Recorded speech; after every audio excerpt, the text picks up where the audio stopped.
What's up, peoples?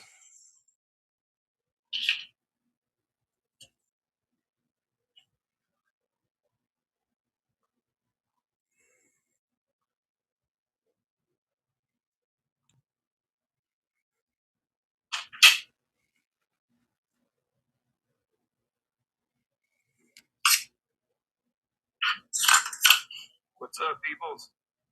All right, guys, let me know if y'all can hear me. Let me know if you can hear me loud and clear.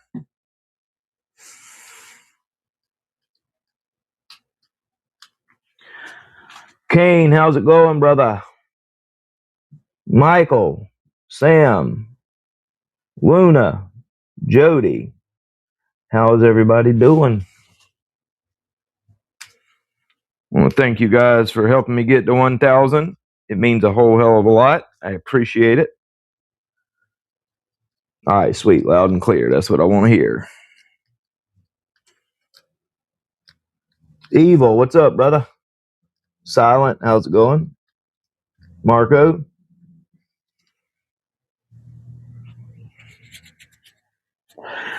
All right, guys. So what we're gonna do? All right. So to start off, we'll do giveaways in like an hour, maybe at 9 o'clock. That'll give everybody plenty of time to get here. Now, I don't know the best way to do this. I don't want to say go comment on a video and then use a comment picker, because the first time we tried that, it was just constant people that wasn't in the chat. So everybody want to do the numbers game? How does that sound?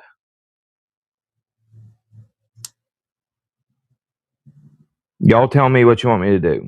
The last two times, it seems like the number game did pretty good. We didn't have no issues with that.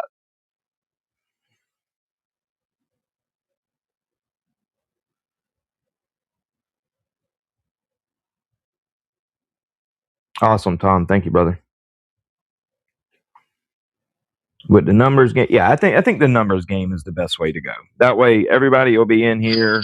We're not going to have random people comment and then we draw their name and they're not in here, and it's just a constant cycle of that. You know, like I'll write a number down, and then everybody will make one guess on a number, and whoever's closest to it is the winner.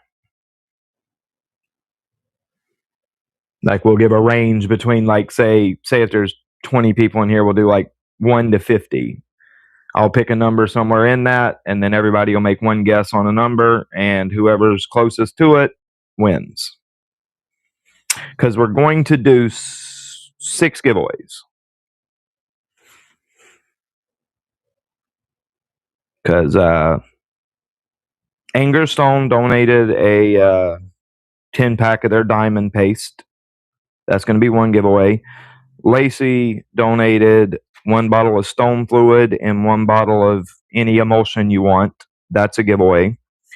And then we're going to give away 4 sets of 2 knives. So each winner of knives is going to win 2 knives.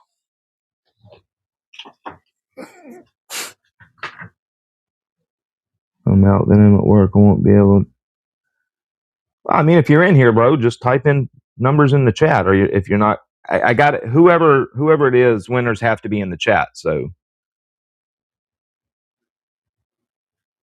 if you won't be able to be in, then like even commenting wouldn't work, because I got to have people here to win.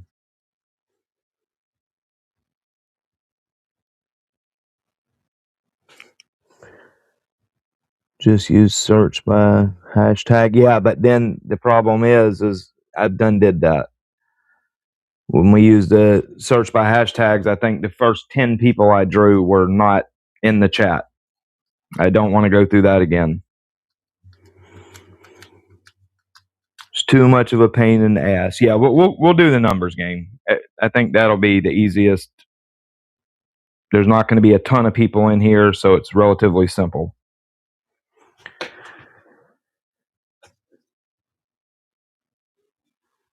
Or, hang on a second. Maybe we can do hashtags. Just give me just a second. let me see. So if I do,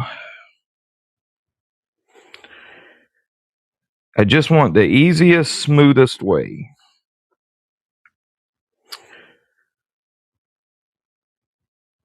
So if I do random comment picker, random YouTube comment picker,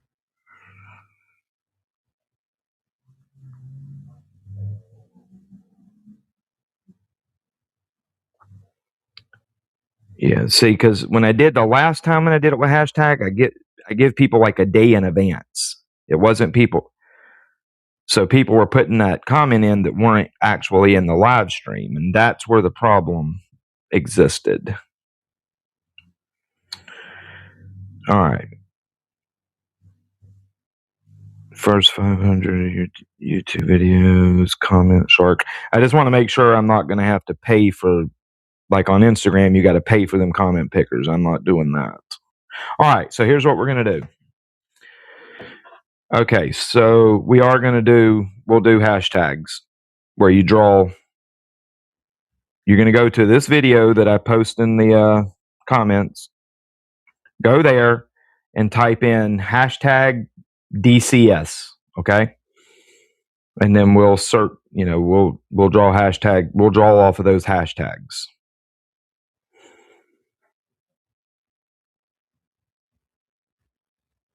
All right, so we'll use, just like my last video,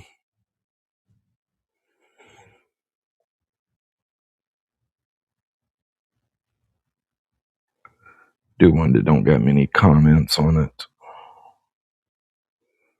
Perfect, right here.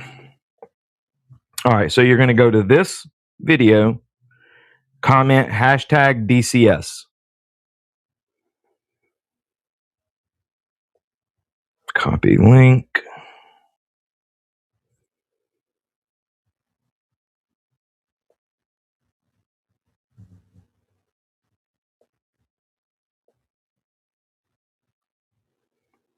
Alrighty, so go to this video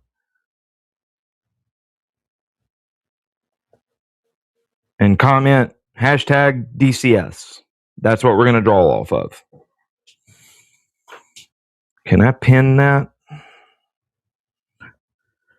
Pin message. All right, sweet. I think that'll work. Everybody happy with that? That sound good?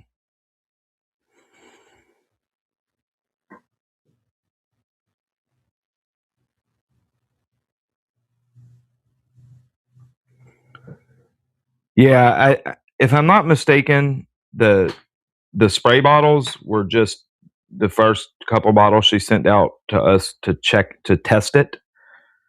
But as far as I know, when it's been sold, it's only been the dropper bottles. I like the dropper bottles better anyways. They're bigger.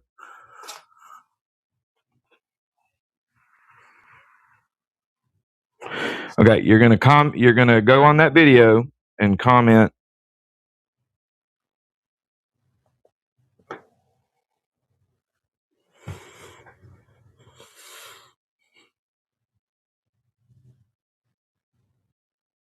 Yeah, just as I put it in the chat right there. Hashtag the symbol and DCS, and just do it all as capital letters. That way there's no discrepancy on that neither.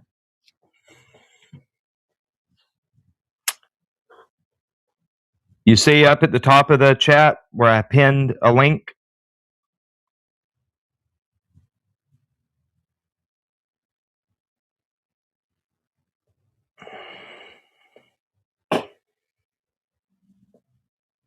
That video.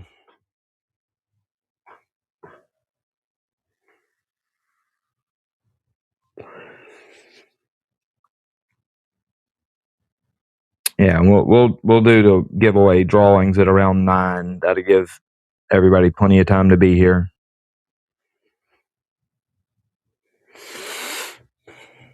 And when I do the giveaways, I'll just do them back to back to back to back to back. I'm not going to do that shit where people do it to make you wait and stay in the chat longer. Once we do them, we're going to do them all.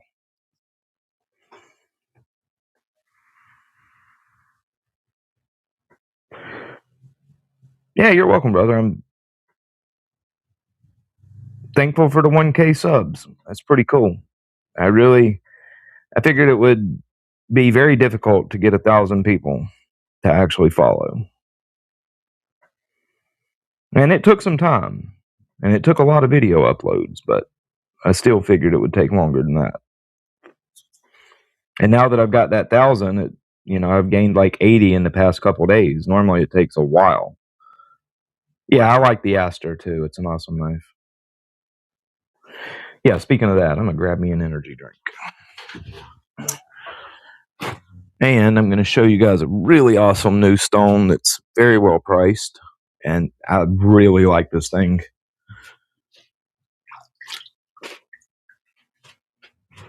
I'll tell you, Kentif is that company is knocking it out the park with the stones they're putting out. This is their 1,000 grit silicone carbide stone. It's $29 on sale right now. It's a full size stone. It's about over an inch thick, and man, it's good.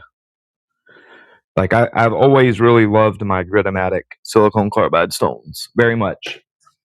Really love them. But these are better. I just wish they made a full set of these. Right now they only got the 1,000 grit. But hopefully they'll release a full set of them. And if they do, I will definitely buy every one that they put out. Because this is a phenomenal stone.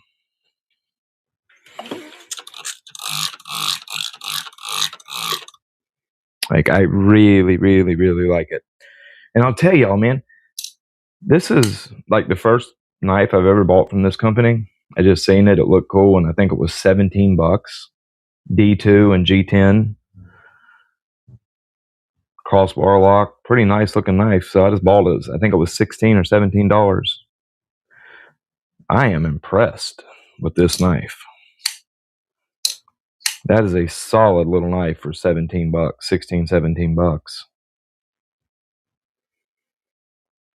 Felissa. Actually, you know what? I still see this stone bubbling. I'm gonna put it back in the bath. This is not a splash and go. It's a soaking stone. It takes about 15 minutes to really get saturated. It's only been soaking for probably about 10 now. But that's a fantastic stone. It really is. One of the nicest 1,000 grit stones I've ever sharpened on. And I mean that literally. That's non-diamond. I'm talking like Shapton glass or like Chaucera, etc., etc. Any alumina or silicone carbide abrasive, that is the nicest stone I've ever sharpened on that's non-diamond or CBN. Yeah, I've heard of the brand, James. I just, I never really paid attention to them, but that is a shockingly nice knife for $16 or $17. Like, seriously. Factory edge was pretty damn sharp. It's got really nice action. That's a really, really nice crossbar action. Rock solid, no blade play, no up and down. What's up, Addicted to Blades? How you doing, brother? Let me turn those damn notifications off so it's not blowing y'all's eardrums out every 2 seconds.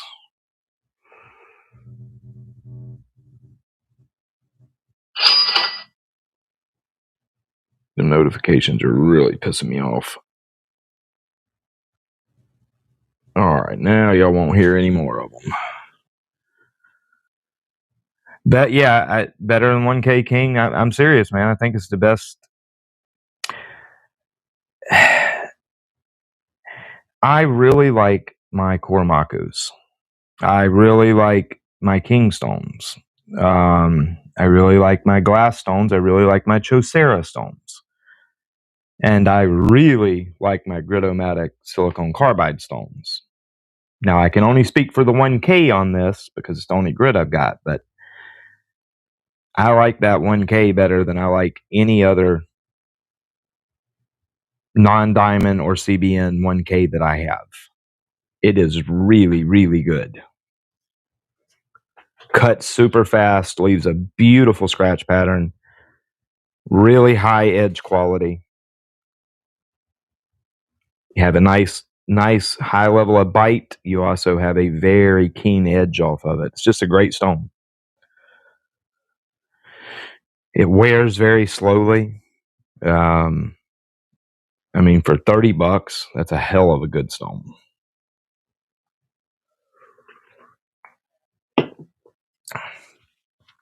All the Felicitas I've seen are tipped up. Yeah, I noticed that there's another one on there for $16, and it was tipped down. That's why I didn't pick that one up too, or I would have bought it as well. But yeah, this one is definitely tipped down.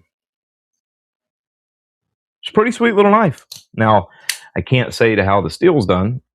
You know, if this D2 is even decent, it's a hell of a knife. We're going to throw a quick edge on it and see how it does. Well, shit, you know what?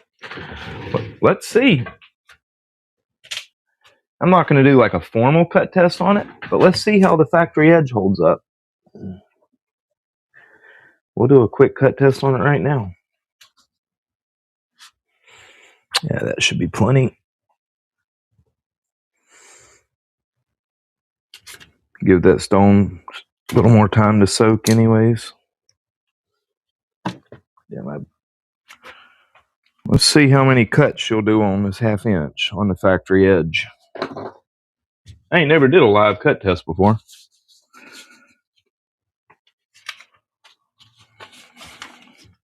I'm not even going to write, like, this ain't even going to be in the scorebook or anything. We're just going to see how it does for shits and giggles. Here's where we're at. Nice, sharp factory edge. Nice and consistent. Damn it. Let's cut test this bad boy. Yeah, see, you know, man, that's one thing, Kane, like that I think that was Kane that said that, yeah. I really wish they would just leave these with a stone wash or a satin. There's no need to PVD coat these blades. All they do is all it does is just drops the hardness. That's it.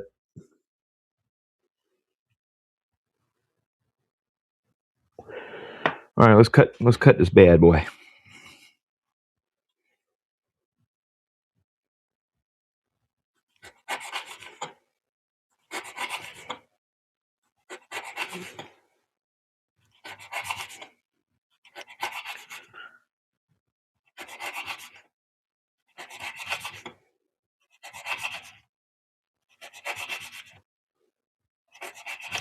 There's 10.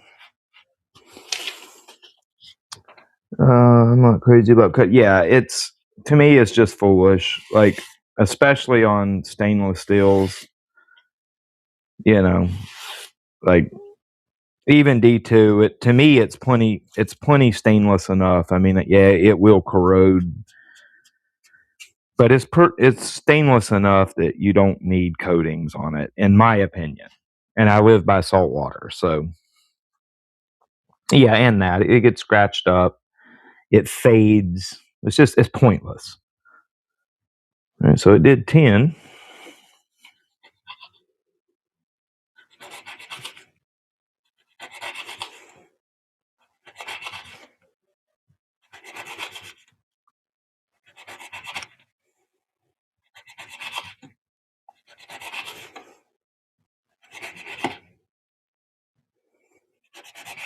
There's 10 more.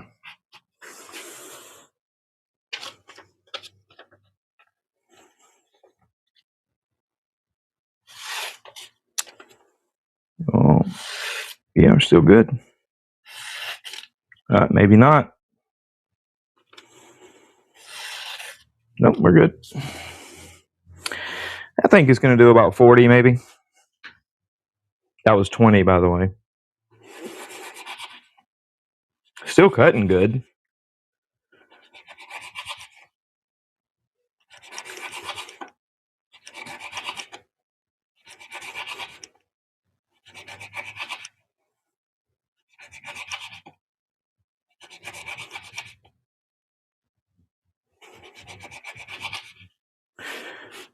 Still cutting good. Ain't losing its bite yet. That's 30. Yeah, DLC. I mean, if you're going to do it, DLC is the way to go. Or like titanium carbonitride. It's also really good.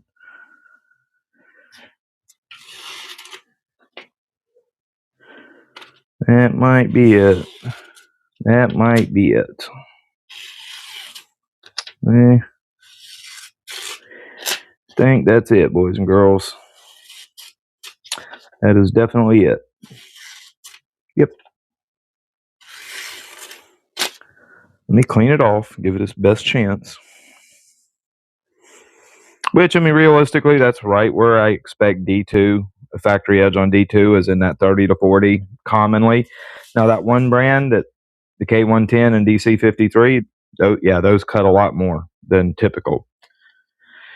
But you typically expect, 30, 40 on a factory edge. This did 30, so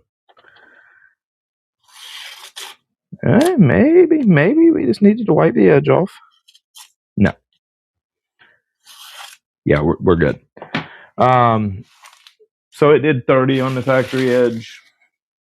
That's, nothing wrong with that. It's pretty much what you expect. So I would expect judging off of, past experience, if that did 30 on the factory edge, it's probably going to be D2 that does around 80. After a couple sharpenings, it'll probably do about 80. Which is, I'd say, maybe a little better than average D2. Yeah.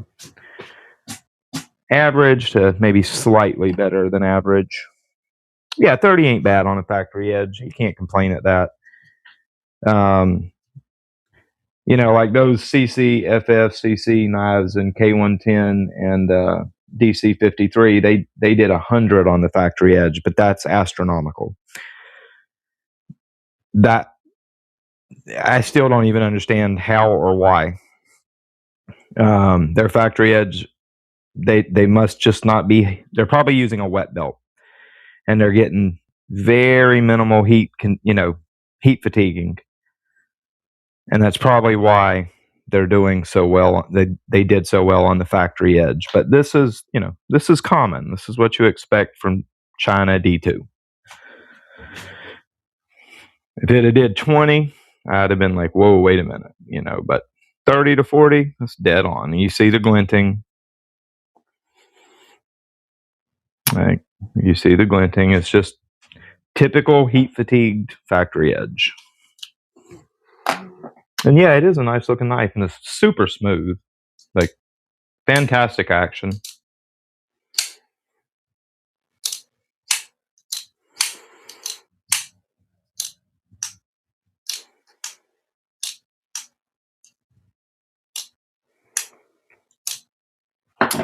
In my opinion, any steel that is a low temper steel,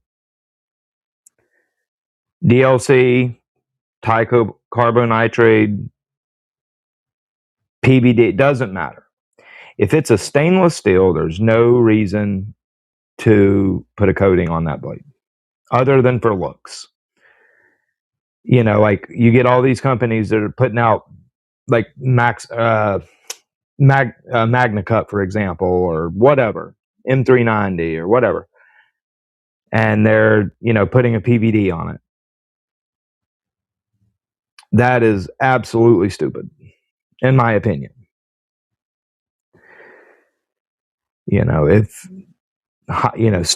steels to have high hot hardness, okay. If you want to coat them, go ahead.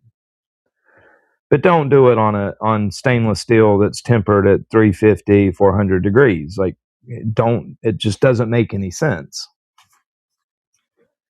And yes, a properly done DLC, even though a DLC is still a PVD applied coating, DLC is quick enough that you're not going to affect the temper if done properly.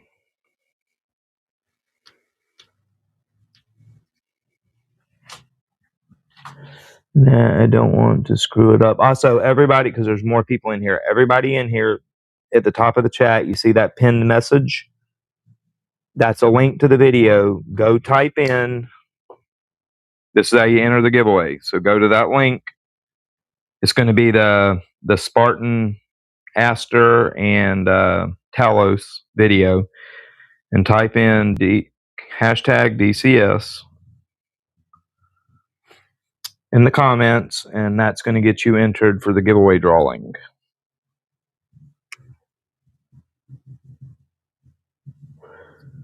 Yes, I completely agree. I mean, if it's going to be a coating, if they're going to do it, yeah, give me DLC 10 out of 10 times. We just found out that the new Spyderco knives are going to, about 2 years ago, they were talking about a new coating, new in-house coating they were going to do that they were saying was slicker and harder than DLC. Sadly, hey, what's up, Aiden? How you doing, brother?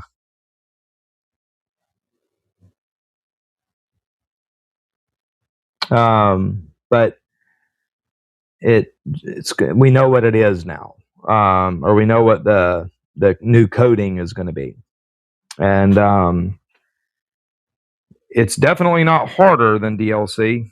So I don't know where Eric was coming up with that at. It's not as hard as DLC. We know the brand and everything. They're going to be using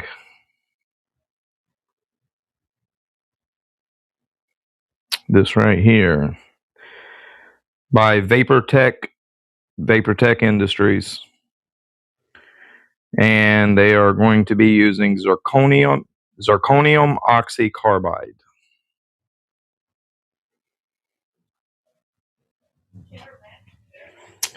So, which, I'm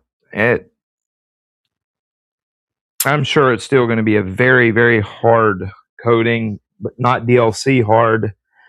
The main thing I hope, because, when they first was talking about it, they said it was going to be a harder, more wear-resistant coating, which that's definitely not true. But they said it was going to be a slicker, lower cutting friction coating. And that's what I care about. So long as, I don't know if it's replacing DLC, but they still may do knives in DLC, but this is going to be their new in-house treatment. I personally think they're doing it because it's going to be a slicker coating and because it looks very nice. I think it's got to do with looks a lot more than is being put out. And hopefully it's a very low cutting friction or low drag coefficient material. That would make me like it better than DLC right there, because that's my only issue with DLC is that it just increases cutting friction. Too much so. It's not terrible, but I'd much rather just have a nice satin or a stone wash.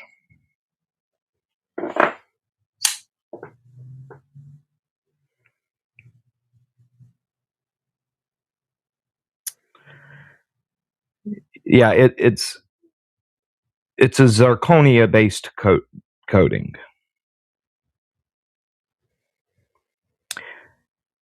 From what I've seen of it, or from what I've looked up about it, it is a kind of matte finished, so it a matte finish material, so you shouldn't have no fingerprint problems with it.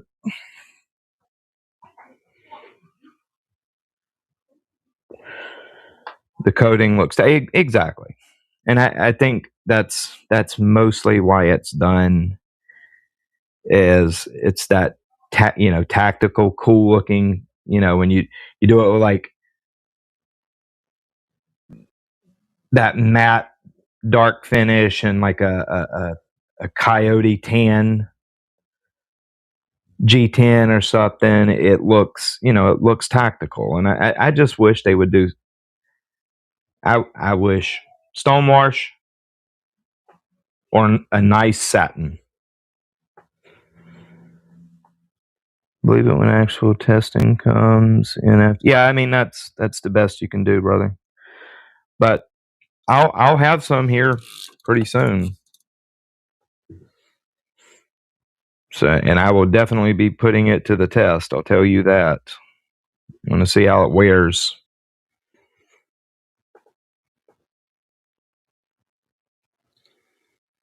Man, I like these new Kentif silicone carbide stones. They're so good.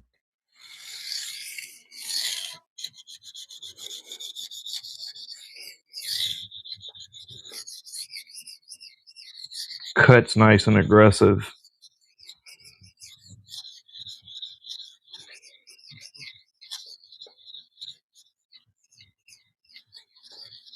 Like it cuts nice enough that I'm just jumping straight to 1K just after that cut test, and it'll cut this steel quick.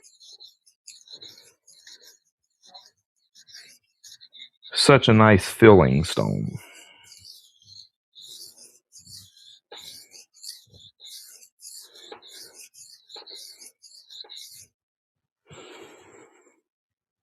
If that's sick, yeah, that I don't know what the thing is. I don't know if they're going to make any other grits in it.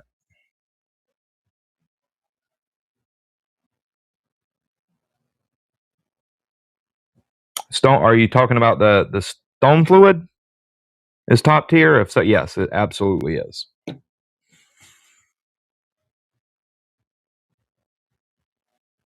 What do you think about mixed abrasive? These?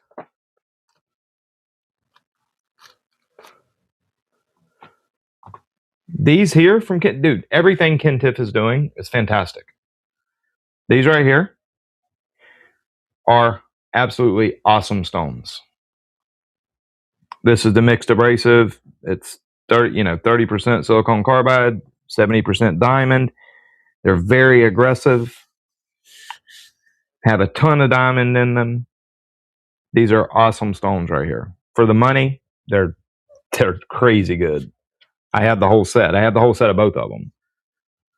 And they're, I'm paying 100% full price for those stones, just like you do. They're not giving me anything. In fact, I have no relationship with that company at all.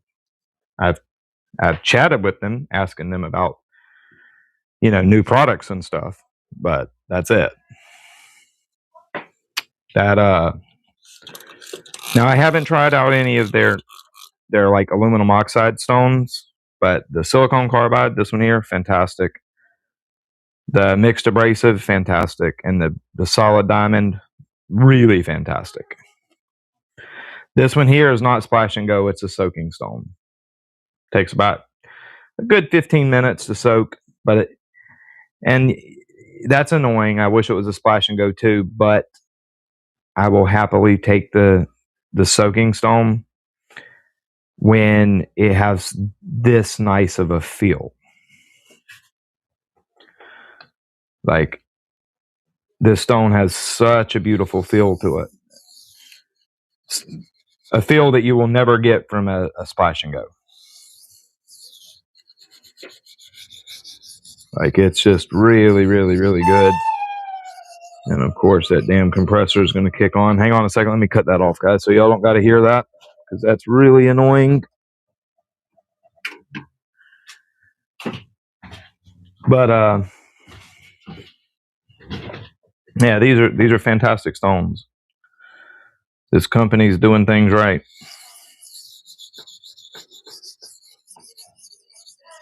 And I'll tell you, surprisingly, this D2 don't feel super soft.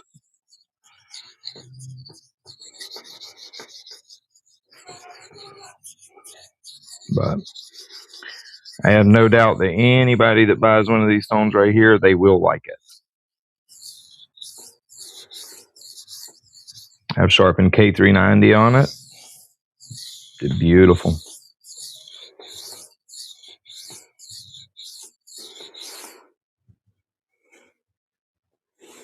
What's up, Tactical Center? How's it going, brother? That's what I'm here for, man. The more I can help people on this journey of sharpening and knives, that's what I'm here for.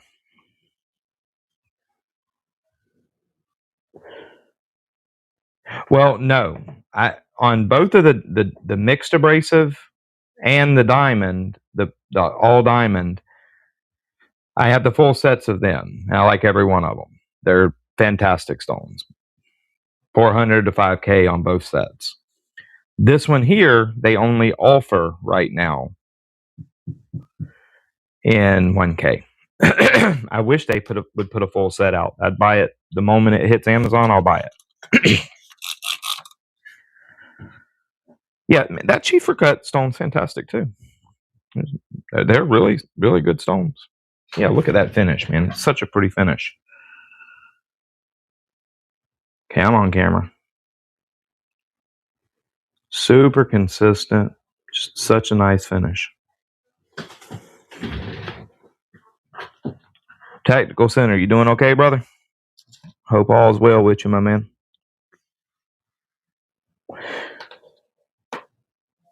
But yeah, man, that Schiefer cut stone, they're great. There's nothing wrong at all with those stones.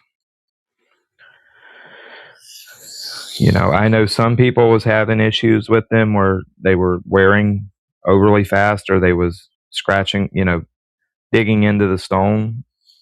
I don't understand how. Those stones are plenty hard and they're good. I really like them. That two-sided Schiefer cut, I use it all the time.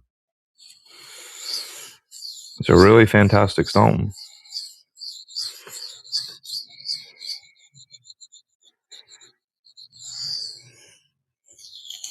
Man, I love the feel of this stone right here. It's like super velvety. It's got really nice feedback. You can really feel this stone cutting. It tells you exactly what it's doing by if you listen to it and tactile. It's just an awesome stone. I wish they would put out like a 120, maybe a 220. You know, then the 400, 1K, 3K, 5K. I will buy them the moment they release them. I sharpened like 5 knives a few days ago. After night. Yeah, dude, I'll tell you, man, that's one thing with sharpening. When you go a while without doing it, it takes a minute to get back into the swing of it. You know, if you're sharpening at a high level and you take a month, 2 months, 3 months off, when you get back, it feels not right.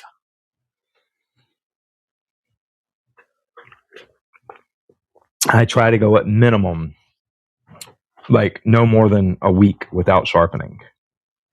Like that would be at the absolute maximum. I'm going to go like a week.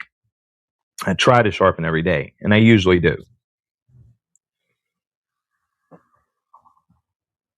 Yeah, exactly, Aiden. My original 400, it definitely still has writing on it, and I've sharpened a lot of knives on that thing. Yeah, they're good, dude. Those are badass stones, man. No doubt about it. I've been sharpening freehand with them now for about the past 10 days, and I've got quite a few sharpenings on them. I really, really, really, really like them. I like them much more freehand than I do on a system.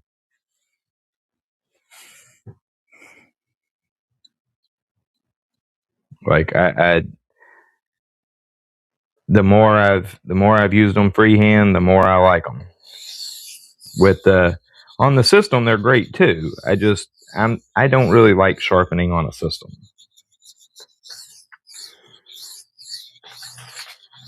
Like I don't have the feel that I have freehand, and it doesn't tell me as much about what the stone's doing.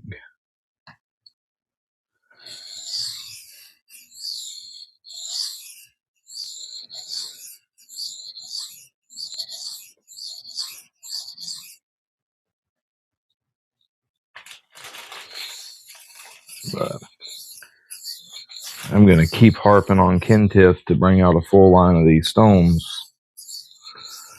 At $30 a piece, they're just too good.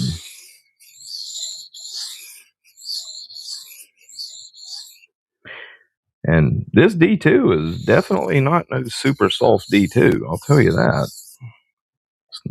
I was expecting it to be softer than this.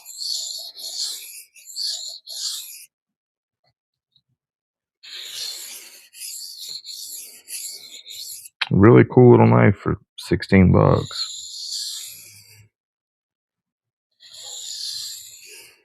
Got pieces of burr popping loose. I love it when you see a little piece of wire pop. See right there at the at the edge termination. See that little piece of wire. Little piece of burr snapping loose. Yeah. Oh, I get it, man.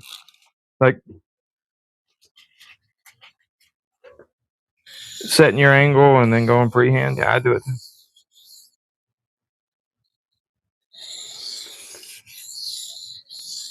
Sometimes having that angle to work, that preset angle to work off of when you're reprofiling, makes sharpening, especially, depends on the blade shape and everything and the geometry, but yeah, it can make life a lot easier on you.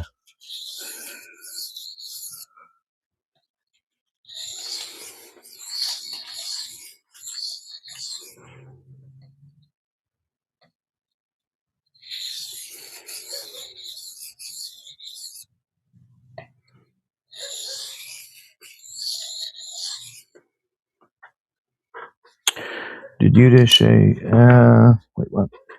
Did you just say you sharpen K390 on the stone you're using now?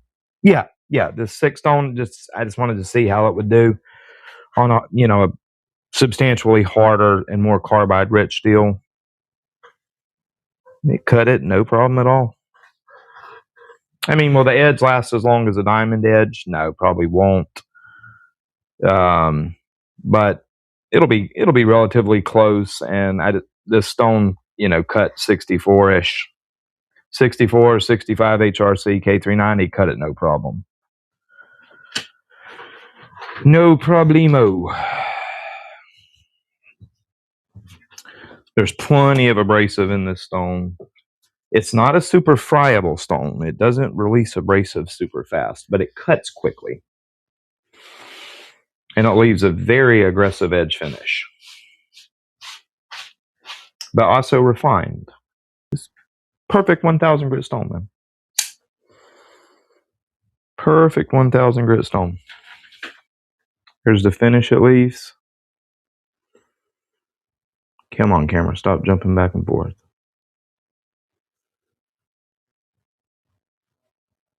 Really, really, really, really nice finish. See how well this stuff deburred.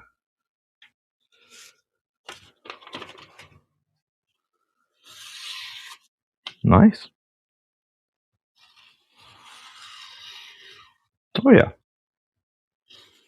I feel a few little catches on there, but not much. I'm happy with that. That's not a bad piece of D2. Not at all. Definitely not no super soft D2, I'll tell you that. It's plenty hard. Probably 59, 6. I mean, well, not plenty hard, but for a coated piece of D2 on a $16 or $17 knife, yeah, it's harder than most, I'll say that. Sharpened nicely.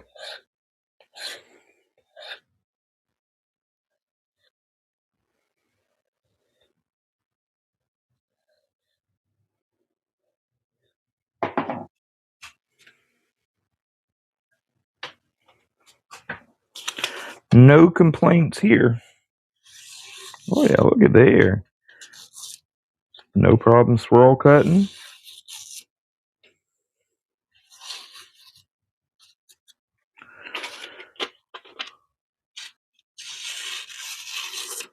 Beautiful. yeah, I like this. It's a good little knife.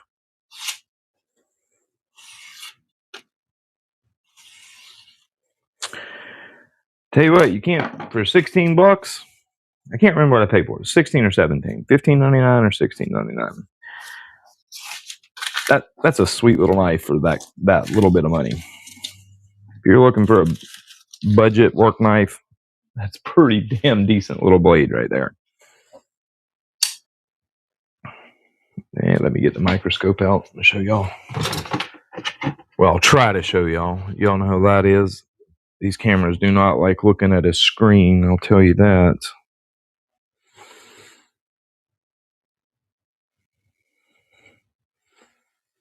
And of course, it's not going to focus. Come on, focus. Man, it's about the best y'all are going to get. But quite nice edge. No complaining there. I really like that stone. And at 30 bucks, man, or 29 bucks, like it's super good. It's sticky. Sticky.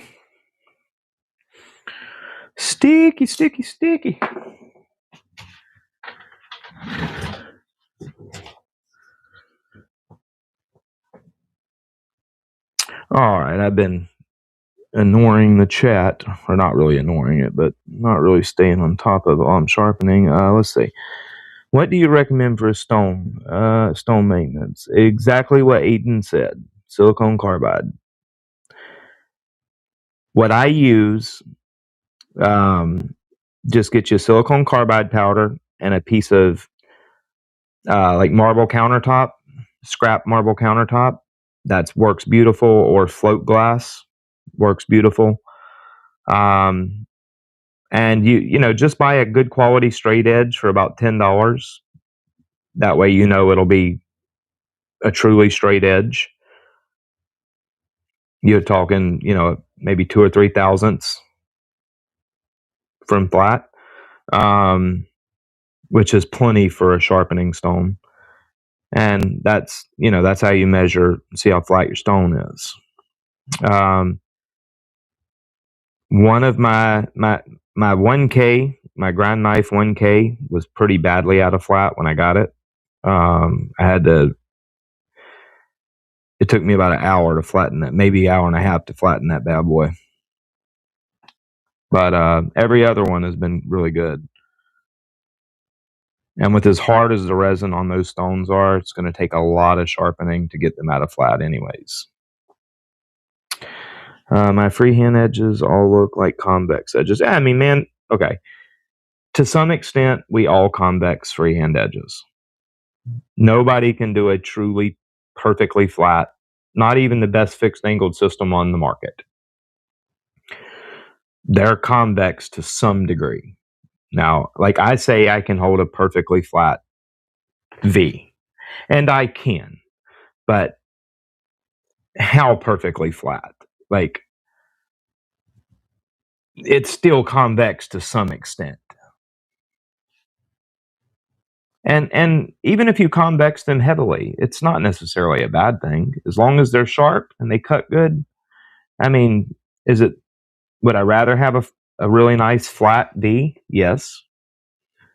But if I've got a convex edge that it's going to maybe cut a few, there's not much difference. Now, if it's on a big, thick grind knife, yeah, okay, then it could start to cause some problems. But on like your average pocket knife, you know, let's say I intentionally like heavily convex this edge, it's not going to cut much different. I mean, it'll be a little less efficient in cutting, but not much.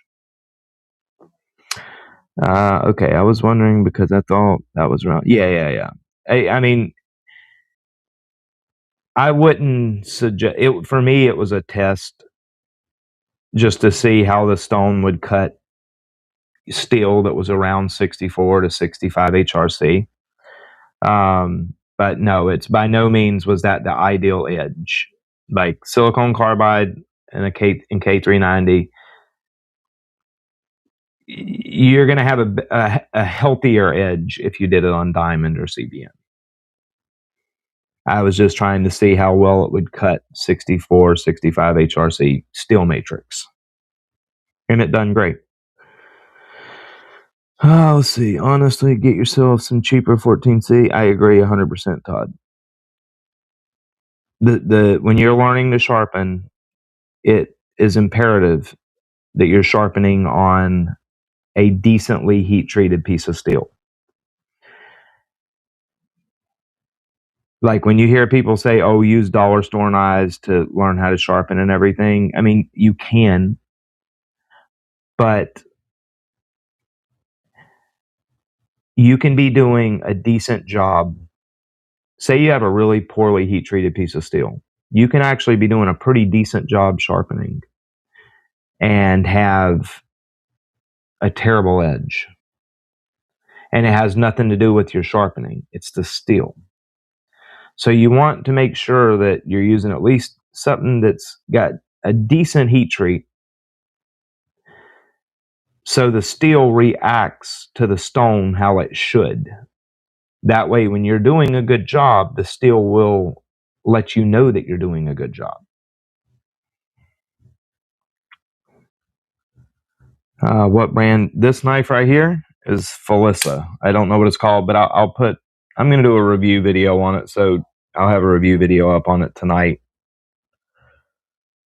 Or tomorrow. Yeah, probably tomorrow at 8 o'clock, but I'll put the link in it. I don't know the name of it. It's just Felissa.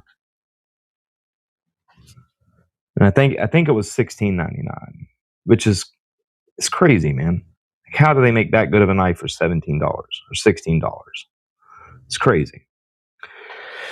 When using SICK, do it out. I agree. You do not want to breathe in, so especially when you're using, if you're using, say, like 220 or 320 grit powder, where it's much finer and can get in the air, you do not want to breathe in silicone carbide. You really do it out. Listen to Tactical Center. That is a fact. Let's see. Thank you. Same here. Supposed to look like V. It looks like a U, huh? That's funny. That. My freehand edges are horrible. Hey, man, you know what? It's all learning, brother. It's just a learning experience, man. At one point, all of our edges are going to look horrible. You know, just how much time do you want to invest in it? How is the best way to sharpen a hawkbill blade? Okay.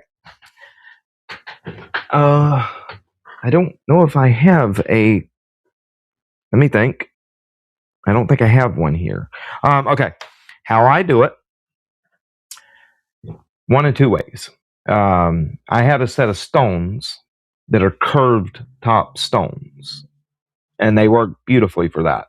But you don't need to spend all that kind of money. Go get you a 1/2 inch round dowel rod or a 3/8 inch round dowel rod from your local hardware store. Okay. Then get you a good wet dry sandpaper. Cut you a piece, wrap it around it, and tape it down. And now you've got basically a round abrasive. How I normally do it is I'll put a section of sandpaper on the dowel rod about that long, so about 3.5, 4 inches long. Wrap it around it, and then I use that to sharpen on. Works beautifully, and it cost a couple bucks.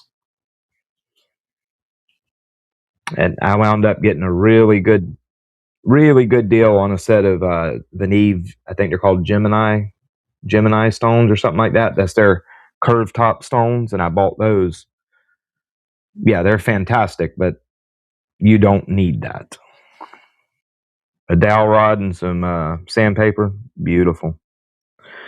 I use a piece of float glass and SICK powder, absolutely.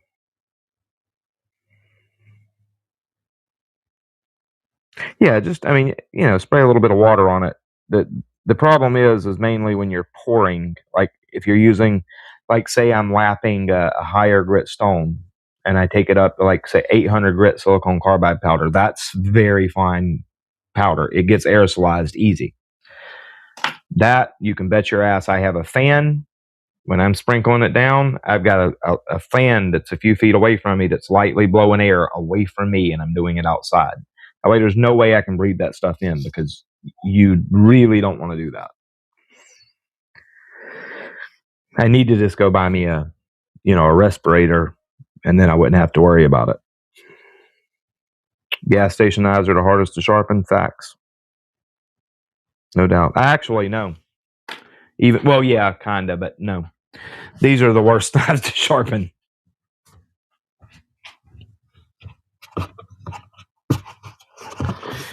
You want something hard to sharpen? Get you some of this Pakistani Damascus. Now that is some difficult steel to sharpen because it's literally the equivalent of sharpening Play-Doh. And that's not, I'm not joking. I'm being serious. It's like trying to sharpen Play-Doh.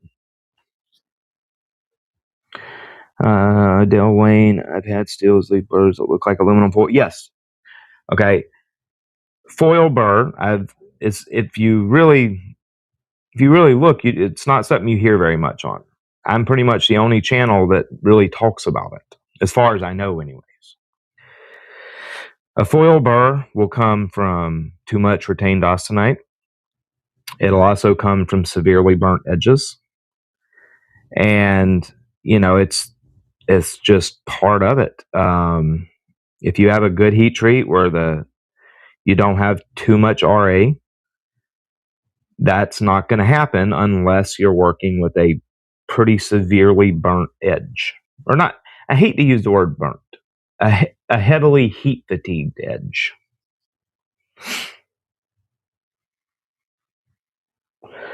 But typically 2 or 3 sharpenings, and if you're getting a foil burr, 2 or 3 sharpenings, it'll start to go away.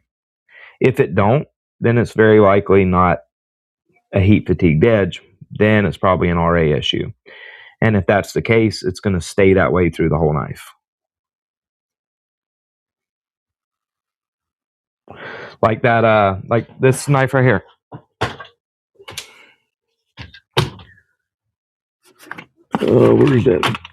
Where's it at?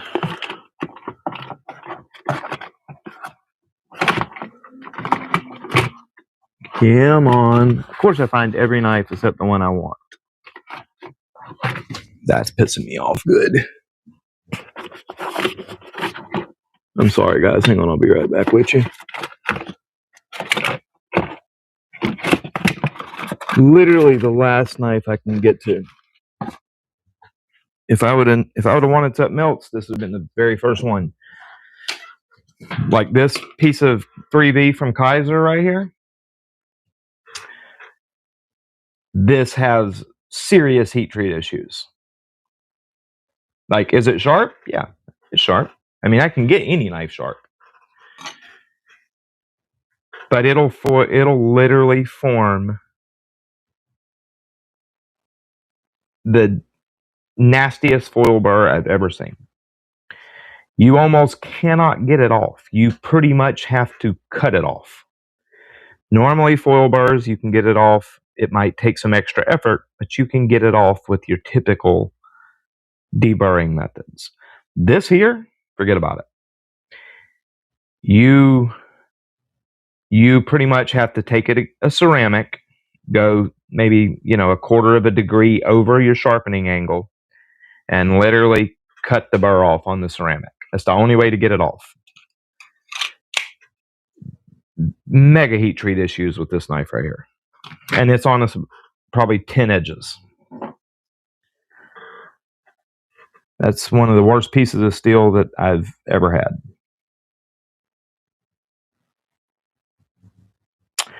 Been showing the new guys at work how to sharpen. Yeah, man. Same here, buddy. I try to introduce as many people to sharpening as possible. It's a high vanadium. Okay, that's no problem.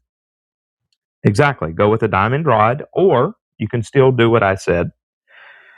Go to States, ST. I'll type it in the chat.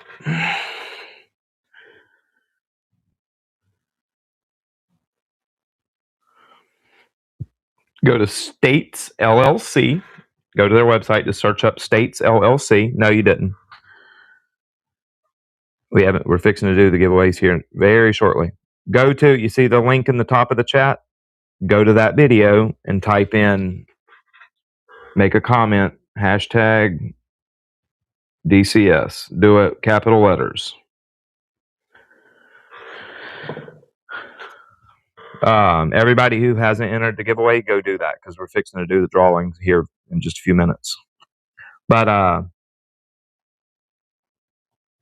use States LLC, and you can buy diamond film for a very good price from them. Like, pressure sensitive adhesive back diamond film, and do the same thing. Just wrap that around your, 1/2 inch or whatever dowel rod and go to work. Yeah, I have some Boston, a 14C raccoon. Absolutely terrible. Super soft, super gummy. Gets a nasty flippy floppy burr that you really can't get off. Yeah. I bought that when they very first, that was right when they first come out. When you first heard of Boston, I believe that was their first knife they released. What's up, Mr. Turbo?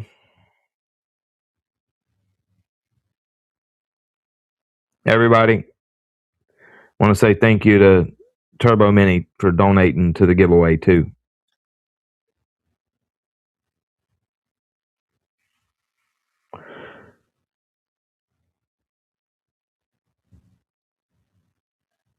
We all appreciate it, brother. God is good.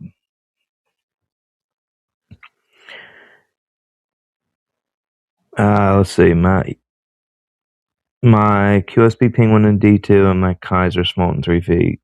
Yeah, dude. I don't know. I've had, I think, 3 knives from Kaiser in 3V. This one here, another one of these, which is not very good neither.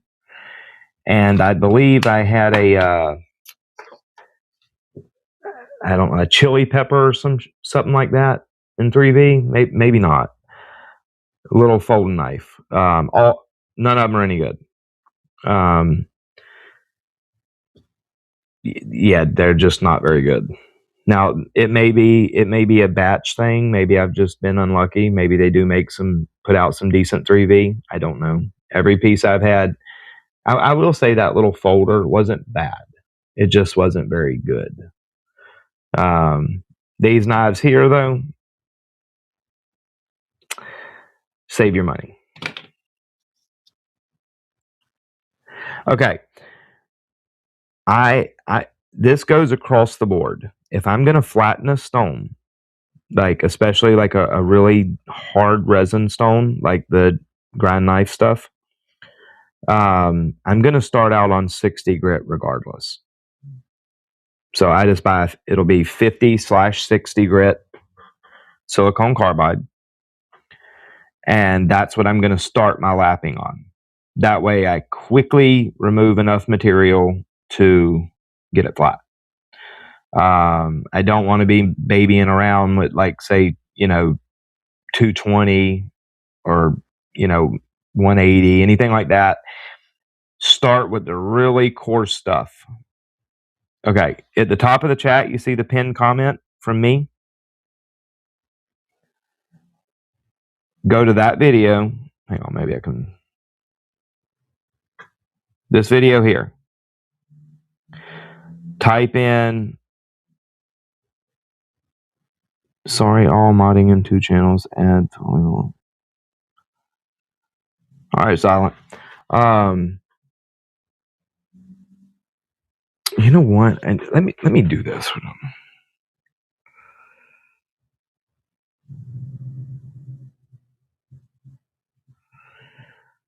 Let's get a couple more moderators in here.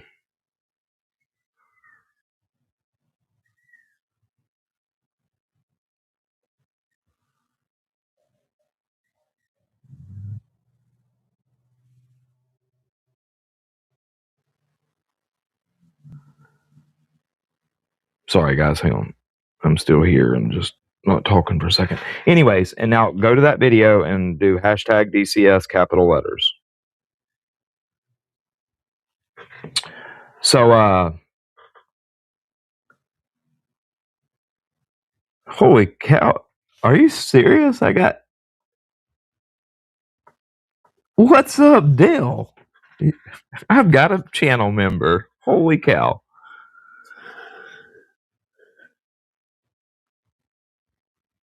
That's pretty freaking awesome, dude.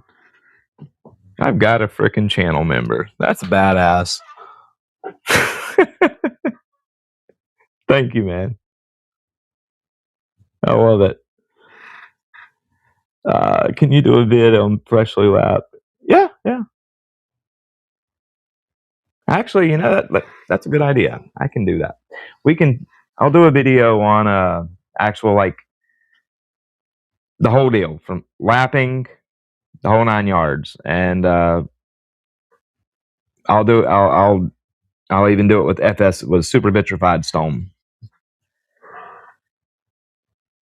So, anyways, back to what I was saying is start on 50, 60 grit. That's going to do your hard work. Get the stone flat, and then, that's cool, man. Yeah, I think I just did it like 2 or 3 days ago, so you must have did it like right when that's cool, man. I appreciate that. That's super awesome.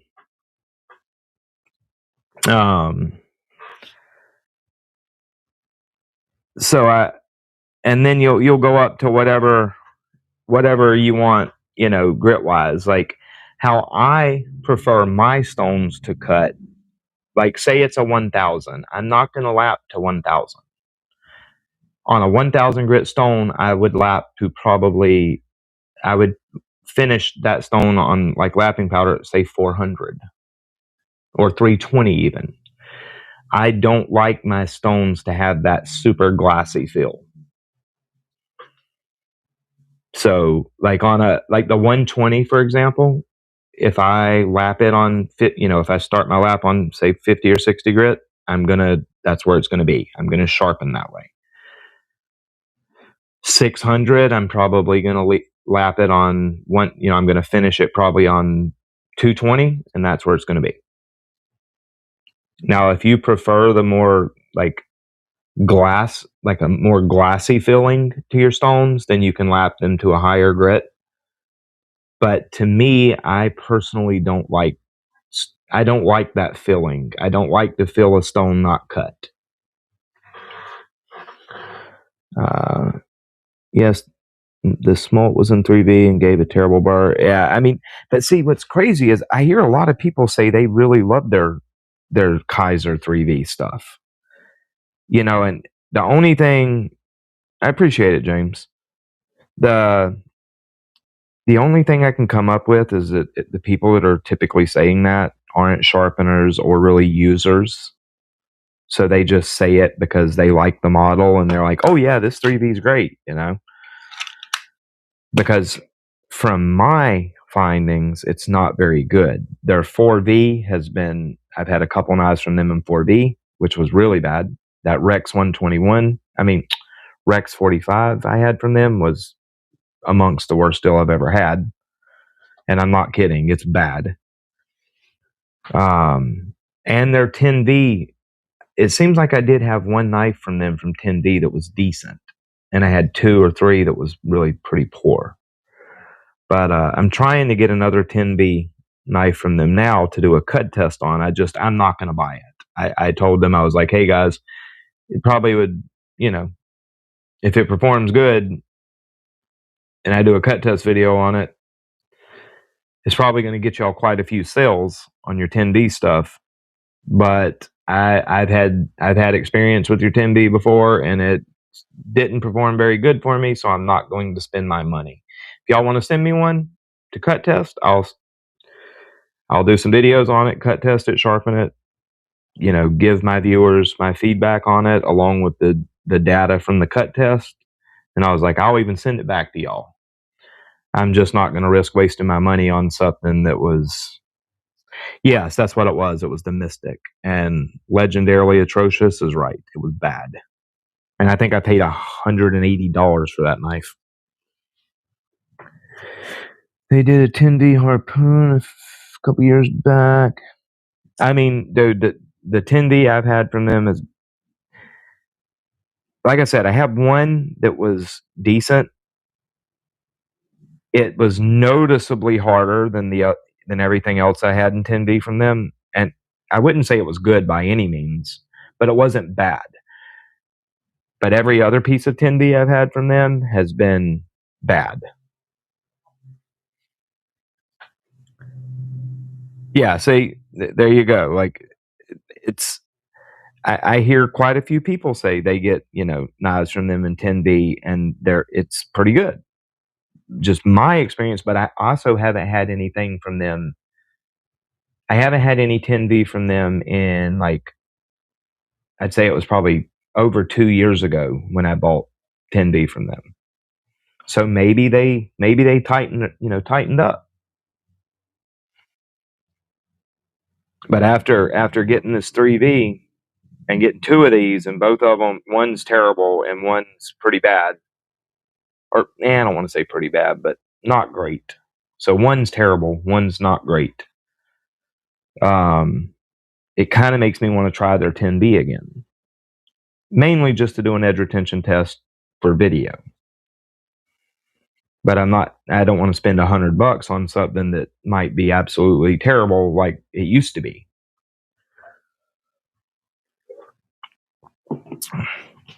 Same here, Evil. Same here, man. When I buy Spyderco, I know I'm going to get a fantastic performing piece of steel. I know that. Can one get out that has some problem? Of course. But if that does happen, I know that they'll take care of me because they've done it before. Like, out of all the Spyderco knives I bought, I've had one that had a heat treat issue, and they replaced it for me. Spyderco, I believe Spyderco genuinely cares about putting out a high performance piece of steel. They're not just a business. I believe they genuinely care about putting out a high performance piece of steel. And I appreciate that. Let's see, Tactical Center. I'm pretty sure that Kaiser is not consistent. I mean, it has to be that way, bro, because I hear so many people say they get good performing pieces, and I hear just as many, if not more. Well, I'd say more, actually. More say that they got poor performing pieces. My experience has always been either terrible or not good, not terrible, but not good. Oh, if I could get one for $50, I'd pay $50 just to cut test one, just to see if they started doing a better job. And yeah, dude, I have no doubt your likelihood of getting any knife from Kaiser that's on the very soft side, that's probably what you're going to get. That's been my experience. Besides for their 154 CM, that's the one steel I've had from them that I've never had a complaint with. Remember Benchmade had yes. I had a bell out in 3V from Benchmade that was soft as soft as butter. It was terrible. Yeah, it was probably 56, something like that. It sharpened absolutely terribly. For me personally, any knife in 15B, 10B, 4B, yes, 100%, absolutely. If you want to guarantee you're getting a good performing piece of steel, just go to Spyderco. Same here, man. Most of the times, if I'm going to carry, I'm going to carry Spyderco. I almost have one on. I have a Spyderco in my pocket of some sort every day. Vosteed's 150. I have not tried Vosteed's 154 CM. Only thing I've tried from Vosteed is S35N, which wasn't great. It's on a nightshade coated blade one, and it's clearly quite soft. I wouldn't say it's terrible, but it's definitely not great. I have 14C from them on a raccoon, which it's really not very good at all. I have 14C from them on a porcupine that I just bought a few months ago, and it's definitely better than it used to be. They definitely increased the hardness. Well, at least on that piece. I'd say it's a good 2 or 3 points harder than their 14C was from back in the day. Bird are great. Yeah, I love my bird knives, man. I love the Caracara and Harrier too. Some of my favorite knives just to carry. Such good cutters. How about Three Rivers? Okay, I have only steel I have from Three Rivers is 20 CV, and it's been pretty good. It sharpens nicely. It's not run too soft. Edge retention's reasonable. Like, I'd say overall, yeah, they're doing a good job. I haven't tried their Magna Cut, but the 20 CV, I give a thumbs up. Real Steel S35, I do not. Only steel I've ever tried from Real Steel is K110, and it didn't perform bad. It was just okay. Let's see. It feels like Chinese companies have more time.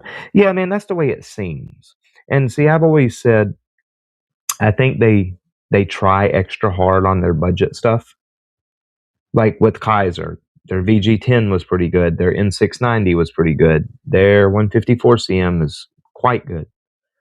But their powder steels always perform not very good. QSP, their D2 is not very good, but it's not terrible. But their M390 is absolute garbage. I think they do a better job on their budget steels to try to reel you in to their premium stuff, and they put a lot more into making sure their budget knives perform pretty decently. And then when you step into their or their premium steels, you have issues. That's just been except what Kubi, I've never had a bad piece of steel from. Doesn't matter if it's a budget steel, a premium steel, doesn't matter. I don't own a single ProTech knife.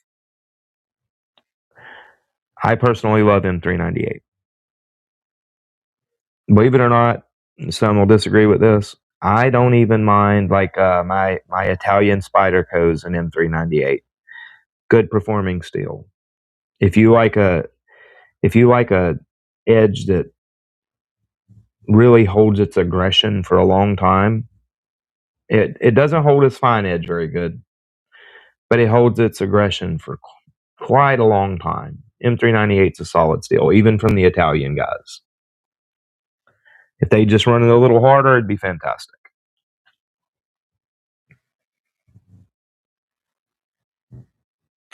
I have a Russian knife or two, an M398 that's actually ran up there where it should be ran. They perform fantastic. Got an Artisan S90V on the way. Interested to see. Okay, I just did. Well, Artisan, CJRB, same thing. I just did a cut test on Artisan or CJRB S9DV. It's actually done reasonable. It's not bad. Nothing wrong with it. And yeah, Kubi rocks. Like when you're with like a Pyrite or a Artisan Reveal in S9DV at like $80, you can't beat that. It holds an edge for a good long time. It holds its aggression for a good long time. It strops back nicely. It sharpens nicely. Overall, it's decently, I'd say it's better than decent and way worth the money. Yeah, I mean, that Tactical Center, I don't know about the older stuff. I'd say the stuff that I have, because I actually have two knives from them in 20 CV, and both of them, that's where I would put them by feel. They feel like they're in that 60-61 range. You know, I like to see 62 plus on M390 20 CV, but you know, you're not going to see that from most places. It feels like 60-61. You're just getting that, you know, it's hard enough that you're getting that nice stone skate, which happens right there at that 60-ish, 61-ish. It's right there in that area. Magnamax. I thought Magna Cut was the best thing ever. Man, I'll tell you what.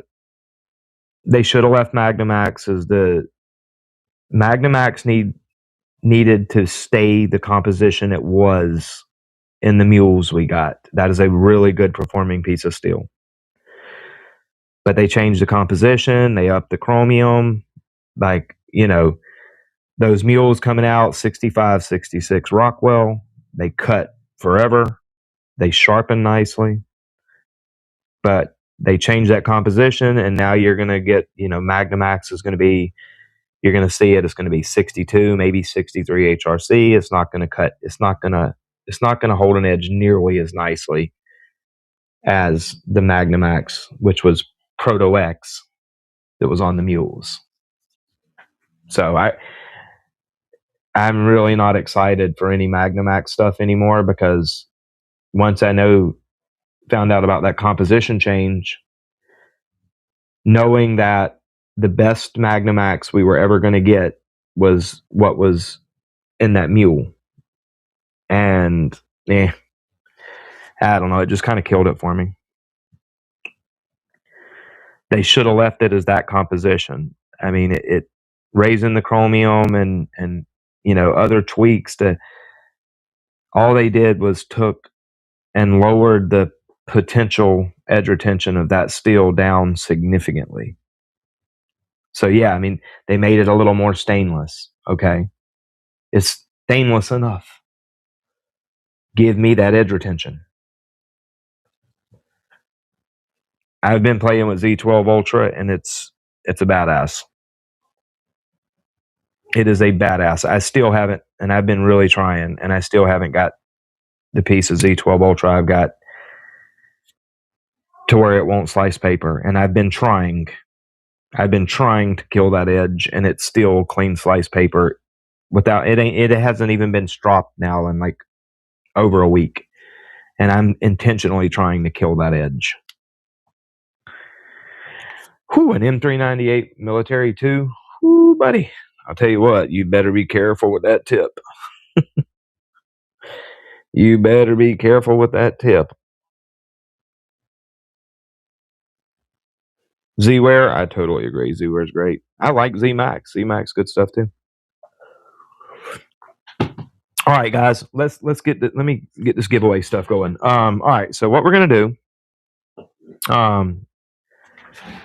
because we're just gonna give knives away. I actually have some more stuff to give away, but we're gonna do knives tonight, along with the what Lacey offered up and what Angerstone offered up. Because Lacey offered one bottle of this and one bottle of emulsion for a winner. Angerstone offered up a 10-piece diamond paste set to a winner. Okay, and now we have, I broke them down like this. Okay, so first place, or first winner, is going to receive this Sativian, and this Tucson.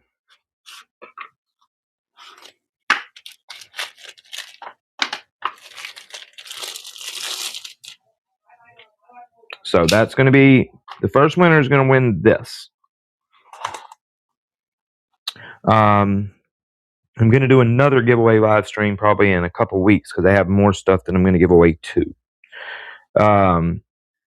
All right, so we're going to go. Has everybody went to the link and entered hashtag DCS?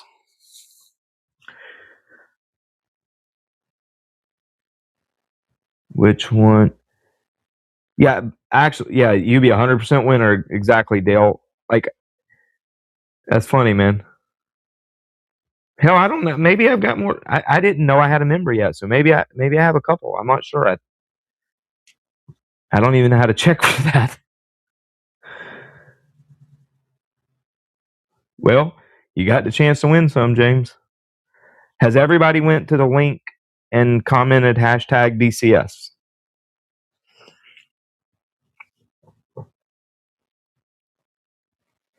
If anybody hasn't, say in the chat, hey, wait a minute, and I'll give you time. So this is going to be for the Sativian and Tucson.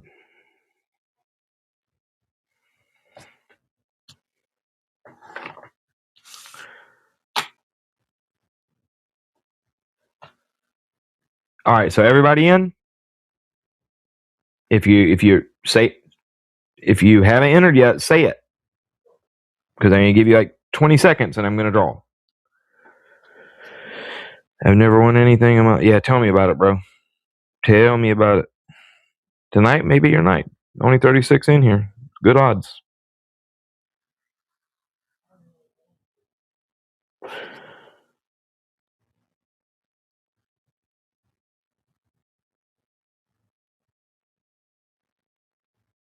Okay, just so y'all can see.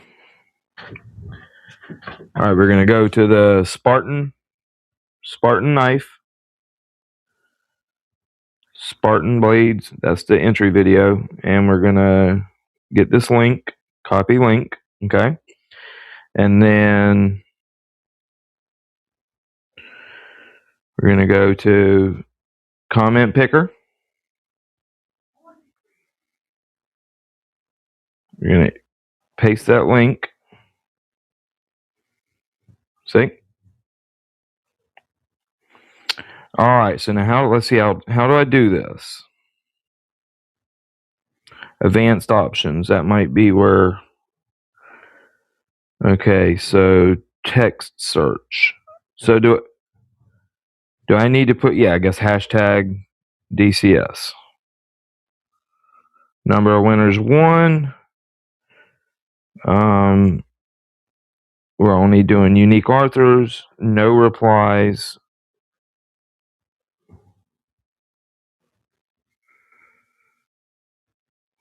Okay, boom. DCS, all right, you'll see it. Make sure I'm doing this right. We got 51 comments. All right, so pick random YouTube comment. Y'all ready? I can't see the chat anyway, so I'm calling it.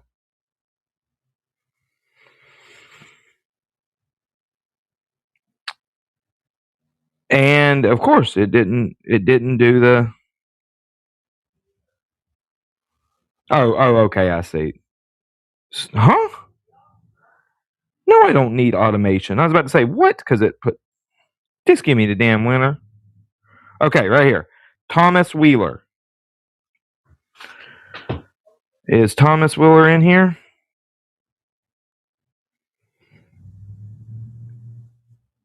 Thomas Wheeler, are you in here, brother?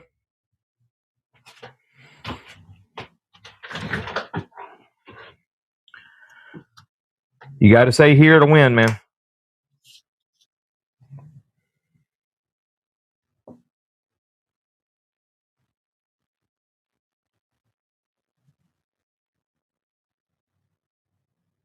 There you go. All right, Thomas Wheeler, you won Sativian and Tucson. Let me write you down. All right, what I'm going to need you to do, what I need you to do is underscore Wheeler. What is it? 72. 72. Okay. Go to, I mean, you're going to need to email me, but what I need you to do, because, you know, I don't want anybody to, like, try to beat you out. I don't think there's anybody in here that would, but you never know. There might be, like, people lurking that might.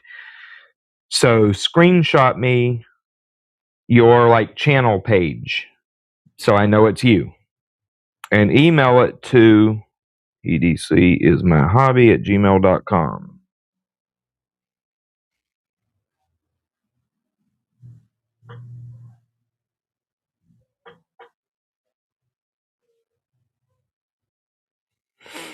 And also, guys, only one win. You can only win one set. Okay, like so you can't, like Thomas. If you was to be drawed again, you can't win again. It's one winner each. Okay, so you got Sativian and Tucson. These are for Mr. Wheeler. You got brand new fresh edges on both of these, and they are very sharp. All right, that is for Mr. Wheeler. Okay, let's go ahead and do the next one. All right, so the next one is going to be for CJRB Craig and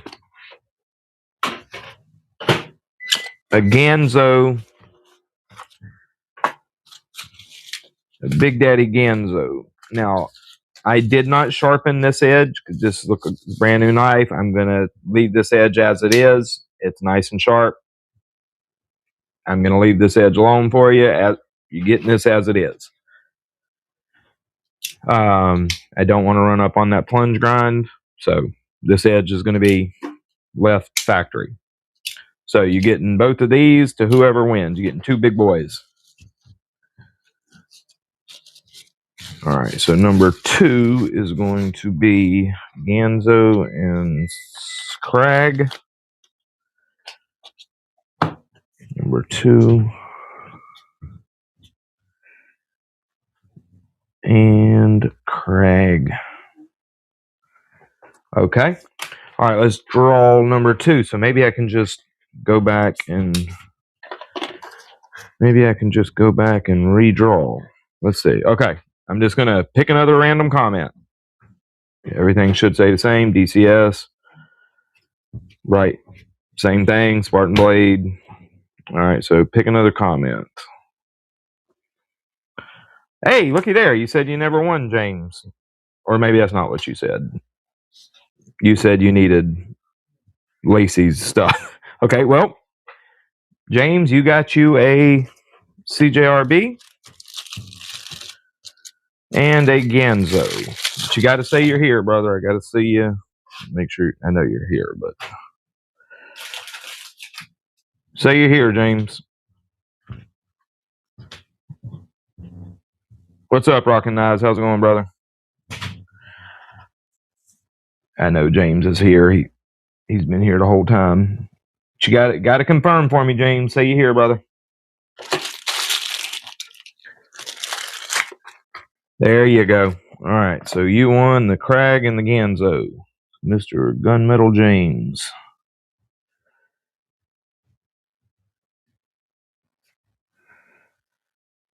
I have your email. Go ahead and email me and let me know what you won, James, but you don't got to do the screenshot because I have your email, so I'll know it's you. Okay. James won this. All right. Now, number 3. Number 3 is going to be this sweet little effing growl. I actually really like this knife. Got you a nice fresh edge on this bad boy. It's razor sharp.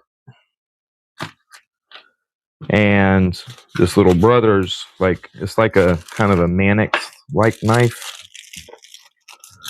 Also got you a fresh edge on this. It is super sharp. And it's just basically like a Mannix. All right, so number 3 is going to win the brothers and the effing GAW.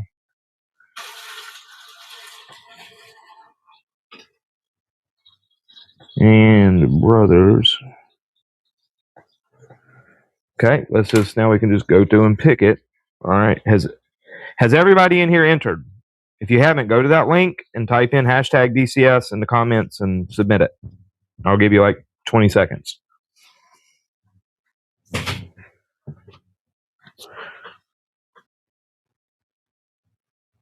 I'll tell you what, man, this is actually a cool little knife. If I knew what model it was, I'd go buy one of these for myself. I actually like this knife. Nice, snappy action. Good geometry. It's a cool little knife right here. It sharpened really nicely. Like, that's good D2. Felt nice. Like, that's a sweet little knife. I have no problem carrying that. All right, everybody entered? All right, so I'm going to go back and we'll do the same thing. We're on the same one, of course. Spartan Blades, that's where y'all entered. DCS, you have to say. Pick another random comment. All right, Matt, M-A-U-R-E-R. Matt, are you in here? You got to be in here to win. Matt, say you're here, brother. I need you to confirm. If you don't confirm, I'll give you like 120 seconds and then we'll redraw.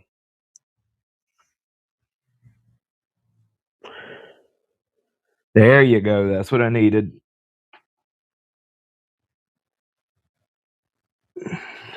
M-A-U. M-A-U. R-E-R. All right, I got you down for that. All right. So this is yours. I need you to go to take a screenshot of your channel page so I know it's you and email me. I'll put the email in the comments.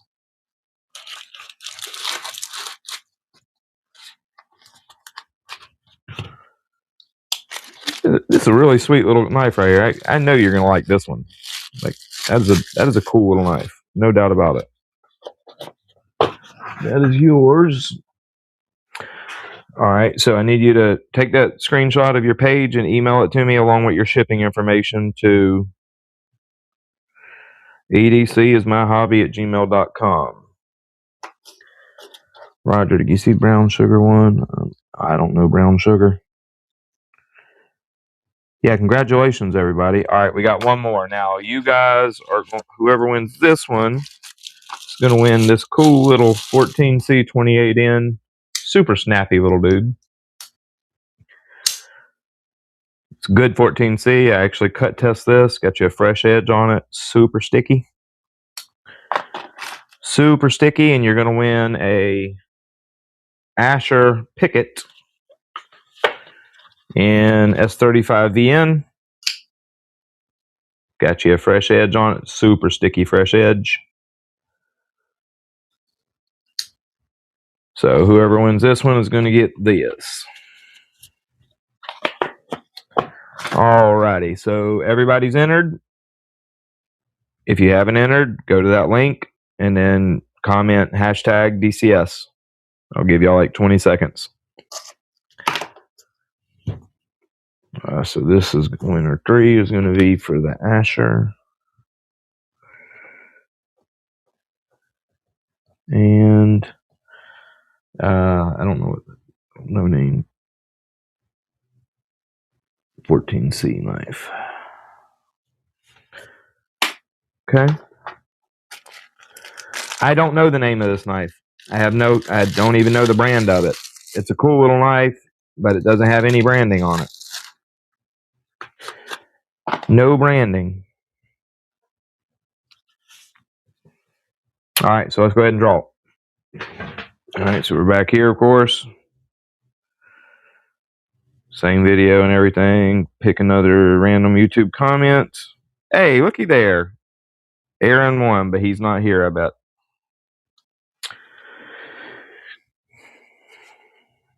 Aaron, brother, I need you to...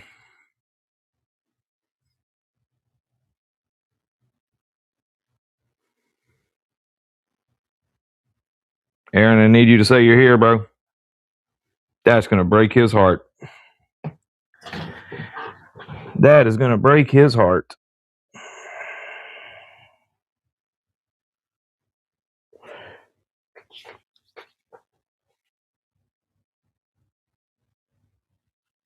Aaron, come on, brother. I need you to be here. And he always says he never wins, neither. Yeah, I know he was here earlier, but he said he had to work. Hey, yes, he's here. Thank you, man. That was going to kill me if I'd have had to redraw. I'm glad you're here, bro. That would have made me feel like shit. I'm not going to lie. All right, you don't need to email me, of course. Just send me a text with your shipping. I'll know that's you. All right, so now let's draw for Lacey Stone or Stone Lube and +1 emulsion. Okay, let's draw for that. All right, same thing, of course.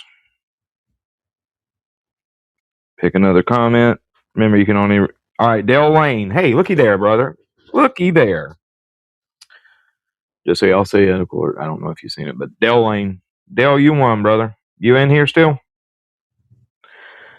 Tell me you are here, Dale.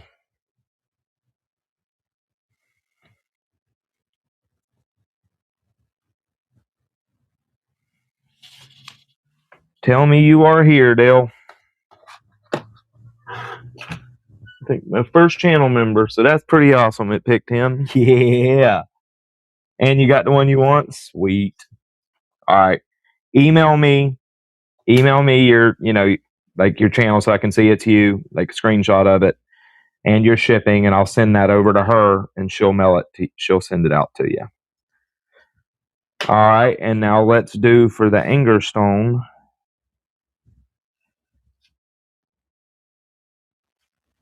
It's 10-piece diamond paste set. Diamond paste set. All right, let's go ahead and draw for it. Same thing, of course. Pick another YouTube comment. And Kane Miranda won. Kane is, I know he's here. I just seen him a second ago. Kane, tell me you're here, brother. There you go. There you go, Kane. All right, sweet. So, Kane, do me a favor. Send me your, screenshot of your channel.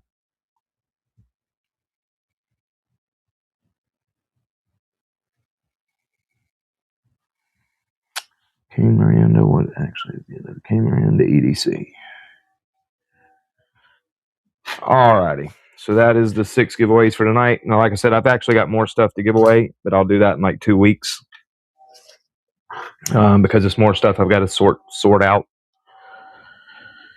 Get everything set up for another giveaway. We'll probably do 2 weeks from now. Yeah, I see him.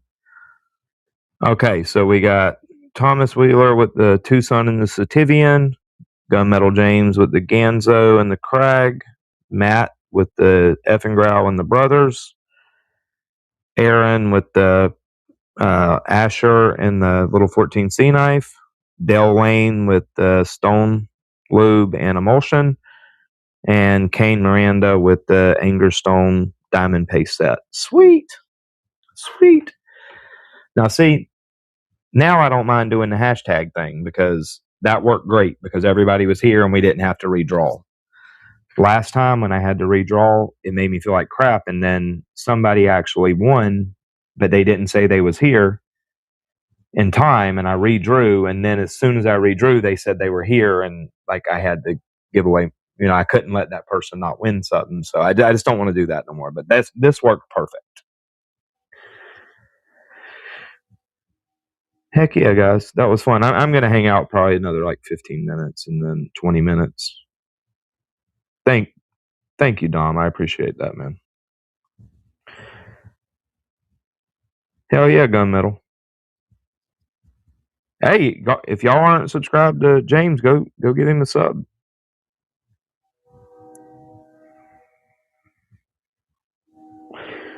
Yeah, y'all go give him a sub. Yeah, it worked.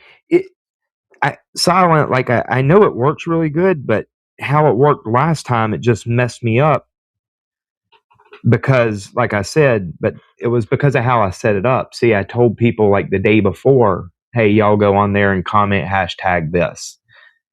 And then a lot of those people that went and commented did not come to the live stream. So it was just a pain in the butt. But with this, where y'all are doing it at only the people here are going to know to go do that this worked beautiful. And this is definitely easier than the numbers game for sure. But yeah, everybody make sure y'all email me what I need and your address to edcismyhobby@gmail.com, and I'll get y'all stuff shipped out to, if you email me tonight, I'll get it shipped out to you tomorrow. Now Dale, I know Lacey's quick, but it might take her a day or two to get yours mailed. I'm not sure. She may mail it out immediately too. I can't speak for that for her. And Kane, again, Angerstone, I'm just going to email, and then they're going to send it over to you from Amazon. But it might take them a few days too.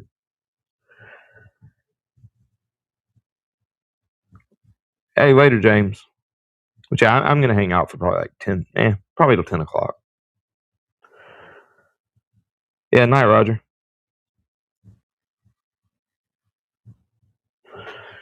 This was a fun live stream. This it's fun giving stuff, making people's night. Like I just winning, even if it's not something that you necessarily want, just winning makes you feel good, and like that's fun. Tell me about it, man. Yeah, that's about when mine starts too. Usually a little earlier, actually.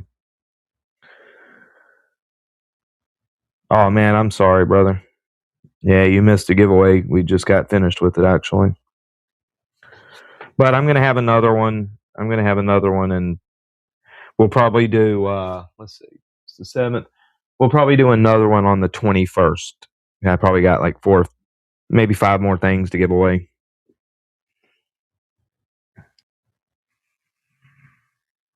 I appreciate it, Tom. And also, I wanted to let you guys know, anybody that joins channel memberships or uses like my affiliate links to purchase anything, what I'm going to do, any of that money I make from that is going to go to basically a 50% fund to buy an HRC indenter. So as soon as I've got about half of the funds from affiliate, member, YouTube money, I'll foot the other half, and then we'll buy us an HRC machine for the channel, which is definitely something that we need. Have you? Oh, dude, man, it's so good, dude. It's so good. Like I'll show you. Watch this. Hell, they're not soaked. I was gonna say, how like Gritomatic, like silicone carbide stones, if you just use them water, you'll get quite a bit of steel marking the stone, right? A few drops of this, a few drops of that stone lubricant, and that stone will come out looking like literally exactly like this. It won't have a mark on it. And I'll tell you, I've noticed something. When I use this stone lubricant, my edge quality is higher. Like the edge quality is absolutely higher when I'm using stone lubricant than when I'm just using like water or water and soap. There's no doubt about it. The edges come out stickier, come out cleaner, like crisper. Like that stone lubricant is fantastic. Let's see. Gunmetal, I will go. Leave some comments. Heck yeah! Like y'all make sure y'all go sub to James. James is a good dude.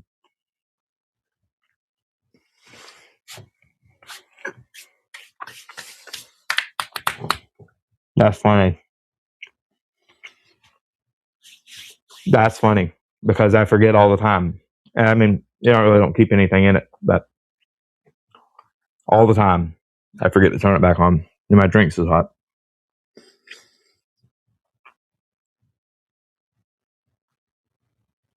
Oh, Sue's gonna have fun with that stone. That 120. That stone is banging. Like no doubt about it.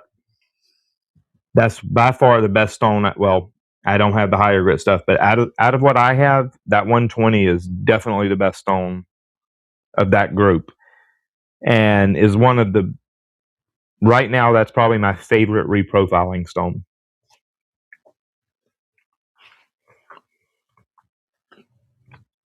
It's incredible how fast that thing removes steel.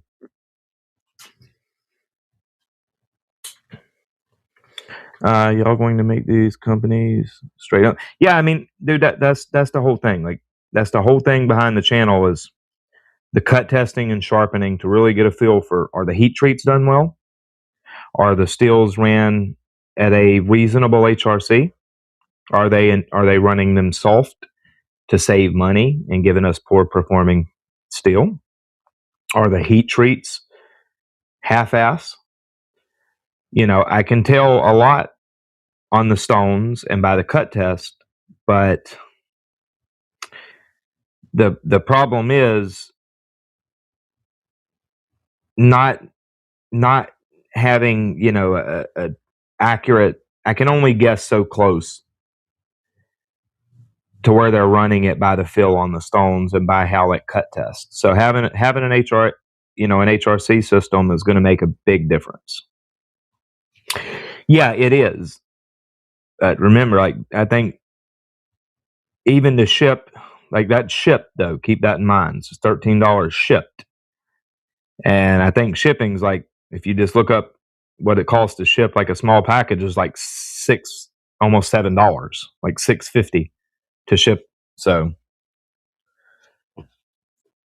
that includes shipping.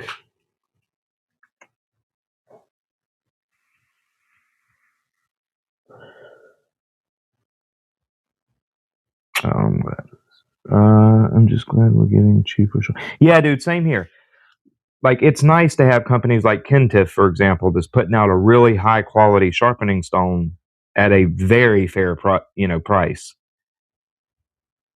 Just a few years ago, we didn't have that. If you were going to get a high performance stone, you were going to pay big bucks.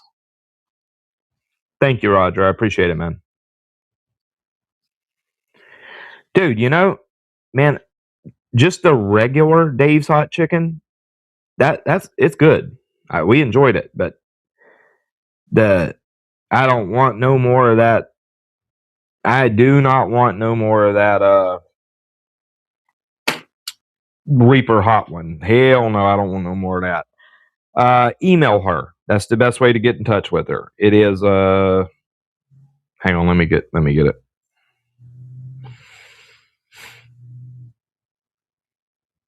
Yeah, I got it right here. Send her an email. Buy it direct from her. She'll sell it to you cheaper. It might be $1 or $2 cheaper, whatever. Because Blade Bin charges her, So like I know when I buy emulsion direct from her, she sells it cheaper than she charges on Blade Binge. Yeah, that's her email. Thank you, James. Now, are you asking for the link to Blade Binge, or do you mean like direct contact? If you want, I can get you the Blade Binge link too. But I was surprised, man. Like that Dave's Hot Chicken, just with put some honey on it. That was good. Just the regular hot one though, and even it's crazy, man. Even the mild one is is reasonably spicy. The hot one's pretty hot, but yeah, exactly, James. That's why I'd rather buy it direct. I have no problem with Blade Binge making money, but I'd rather her make a few extra dollars than Blade Binge take it. But man, I'll tell you, that hot one, oh buddy, that thing, that was about 30 hours of being very uncomfortable. Uh, Stone fluid, um, the best emulsion, like diamond emulsion I've ever used. I know she's doing CBN emulsion now. Some like bearings for the Mannix, strops. Sells quite a few different things. Yeah. And I know I'll tell you this. I've been looking for like I was looking for a, a British Racing Green ZDP stretch, and I was having a hard time finding one because I got one on eBay for a really good price. I needed a second one for my son, and having a hard time finding one without people trying to get $240 for them, just trying to find it at a fair price. And I was like, hey, I know you deal with a lot of people, and I know you have a lot of Spyderco friends. So if you're looking for a knife,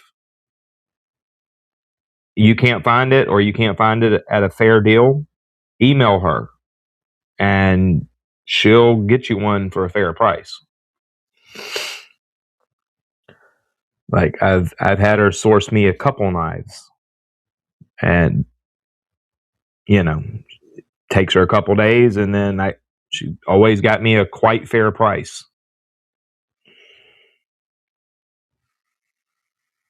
Nope, bro. I'll tell you, my son has liked hot stuff for a long time, like, and I mean for a long time. He eat his quick. Like, it took me a few extra minutes to get the last like 2 bites down, and he eat his. I mean, we both suffered, but he handles it way better than I do. Like, it's not even. Yeah, anytime, Tom. He he handles heat way better than I do. Like, he's trying to get me to buy a jar of that plutonium, and I think it's like 12 million Scoville. It's like this concentrated paste. He's begging me to buy it so he can try it, and I'm not gonna lie. I'm not gonna buy it for him, but if I did, I would not try that. I know that's beyond what I can deal with, and I know he would. He'd deal with it. Like, he will not turn down. I don't care how hot it is. He'll deal with it. Like, when he was like, I don't know, 10 years old, like he'd happily eat a whole jalapeno. Not a jalapeno, a habanero. That you find the hottest one of the batch. The ones that got most. You see them little veins all running through it. Like, he 10 years old, he'd happily eat the hottest habanero you could find, or daddle peppers, or anything like that. He can handle it. Or I can't. That Reaper chicken from Dave's Hot Chicken, that was honestly that was about the most I could handle without like panicking. I was borderline panicking from it. About 10 minutes after I eat it, it was burning me so bad that, like, and we had made an agreement, ice water only. No ice cream, like, no cheating, ice water only. and I was about a micron from cracking and running and finding ice cream. Oh, it burnt me up. Like I totally get why they make people sign a waiver. I thought it was kind of a joke, and you know, I mean, I knew it was going to be hot, but I figured the waiver thing was kind of just them. Good night, Roger. Was just them kind of like, you know, trying to make it sound cool and, you know, whatever, bring people in. But no, no. After I eat that thing, I totally understand why they make people sign a waiver. It will hurt you. Yeah, dude. I never was somebody who really liked, or not necessarily liked, but I never did well with super hot stuff. Like it's just not something that I was ever on. Well, I like spicy, but hard pass on that chicken from days. Yeah, dude, don't. And the thing is, like, their chicken is really good. Like, if you get the hot one, just the normal hot one, it's hot, but it's not terrible hot, and it tastes good. But whatever that like paste that they put on that extra hot one, it tastes like it's disgusting. It literally tastes like chemicals, and it's so violently hot that honestly, like, I mean, I'll tell you this: like 5 minutes after eating it, you're high as a kite. You know, from like the endorphin rush. Like you're absolutely blitzed high. It's definitely hot enough to make you like have an endorphin rush and get like I mean, full fledged high. My daughter took little. You know what? My daughter did take little short videos. I'll post them as shorts. I'll get them from her tonight when she gets home.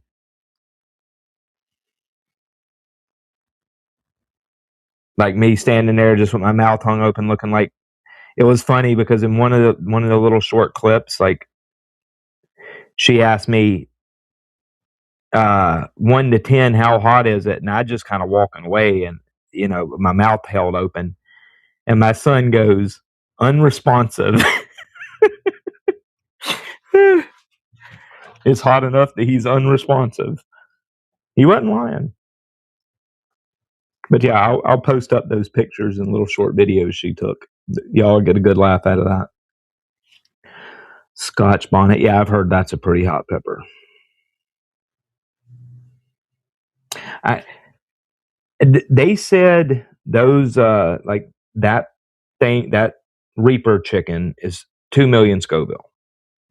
That's what they say it's rated at. And I'll tell you this, like I've eaten habaneros before, like super hot habaneros too, like the hottest ones we could find, and they're violent. But this is just this is like in another galaxy. Oh yeah, y'all will get a good laugh out of that. You know, my son's tried to get me. He always that one chip challenge. I'd never buy it for him because I know it really hurts some people. And he's also that hot gummy bear from what's that place called?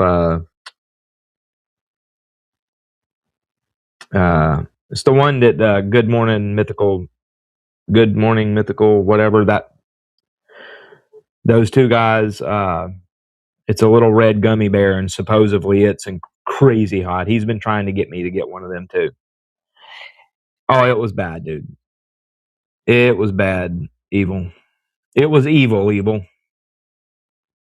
Like that was rough. Not as bad as going in, but it was rough. About 2 hours of just pure pain. Like crazy, crazy stuff, man. Like after eating that, it gave me a newfound respect for them guys that jump on YouTube and they eat like, they're eating those pepper extracts, or like the guys that are, trying out the new Pepper X and all that. That this shit that's crazy hot beyond belief. Like I couldn't if you doubled the heat of that chicken thing. I don't understand how that wouldn't kill you. Yeah, I mean, dude, about 10 minutes after, like it was borderline. If I hadn't made that agreement with him that like, okay, we're gonna suffer the whole way. We're not gonna cheat and get ice cream or like get a Starbucks with heavy cream. We're gonna suffer it out. It almost broke me. Like I, I fought it. I fought it off, but it almost broke me to where I like run and grabbed ice cream. Like honestly, if he would have been like, okay, I don't care, we can get ice cream, I would have happily paid $100 for like a gallon of ice cream at that moment. Easy. Just to get out of that pain. Because my lips felt like Mike Tyson punched me right in the lips. Like no kidding. Lips all swole up, man. It's crazy. That shit's hot.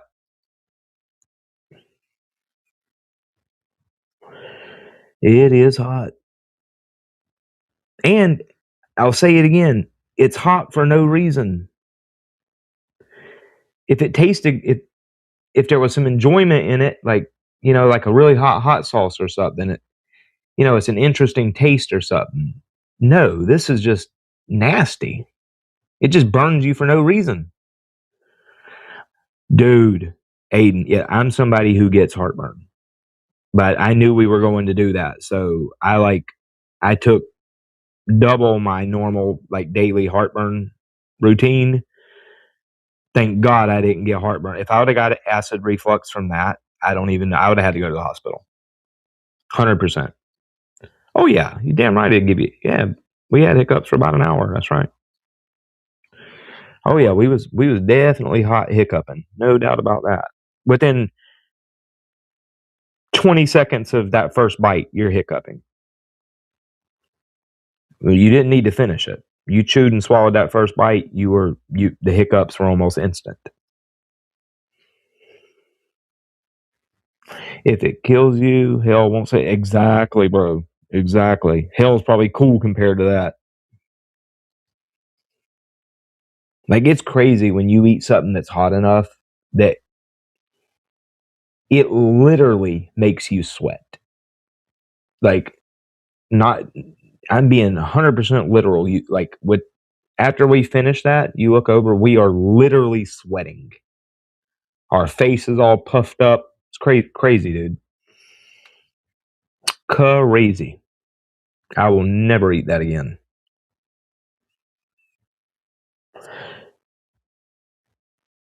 Oh yeah, that endorphin rush. That's what I was saying, dude. Like 5 minutes after, I mean, you're high.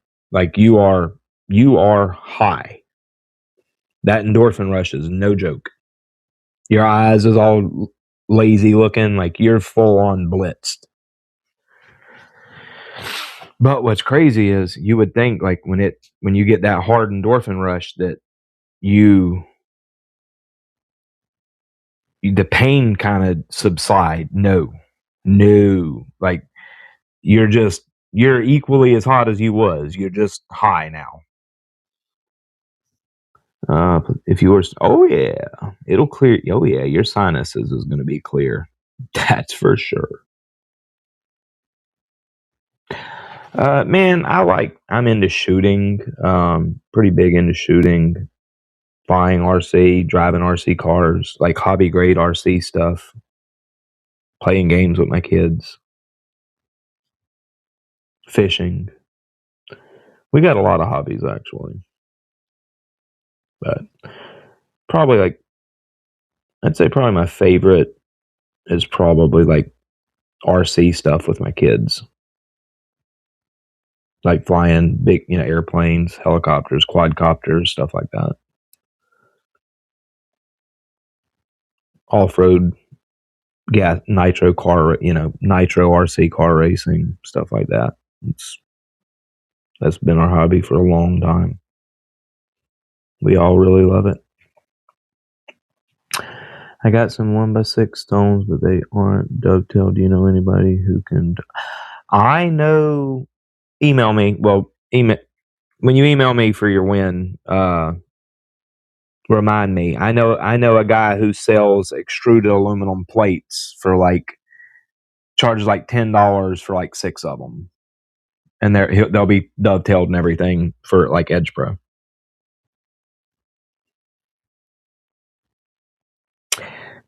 Sharpening, man, kind of.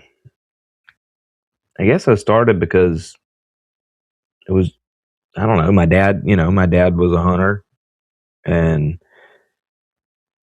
fish, and hunting, fishing, and so I always seen him sharpening. So as a little kid, you just kind of want to do what your dad does, and I guess that's where I initially started sharpening at, and I kind of liked it. It was always fun to make something sharp, and knives has always like intrigued me, even from when I was a small kid, and yeah, I guess and it just become a hobby. Like as you start to get better at stuff, something, you understand it more, and then you figure out, hey, okay, look, there's these better sharpening stones. Let me try those, and then it just kind of becomes a hobby like that. And that, along with me liking knives, it just kind of, just kind of become. It just kind of happened. Actually, that'd be a good way to say it.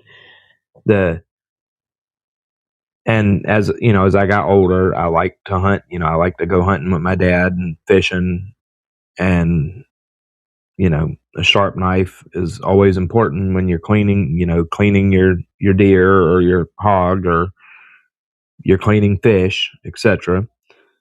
You know, and it just kind of, that's where that stemmed from, and me finding knives and fun and intriguing just kind of happened. Let's see. And to start the channel. Now that would be I'm glad you asked that. I started this channel because I used to enjoy watching knife, YouTube knife channels. But it wound up turning to all the channels, like say before COVID, all your channels now that are quite big, they were small then. They were, say, 7, 8, 9,000 viewers. And then COVID happened. People were at home with money in their pockets, and so buying knives exploded. And now all these channels that I used to watch and enjoy, it seemed like they started getting bigger. They started being able to make a living doing this, and then they just kind of seem like they become giant billboards for your China knife companies. Where they're, every other video they're opening 10 different Civivis, or 5 different QSPs, or 20 different Kaisers, and it's just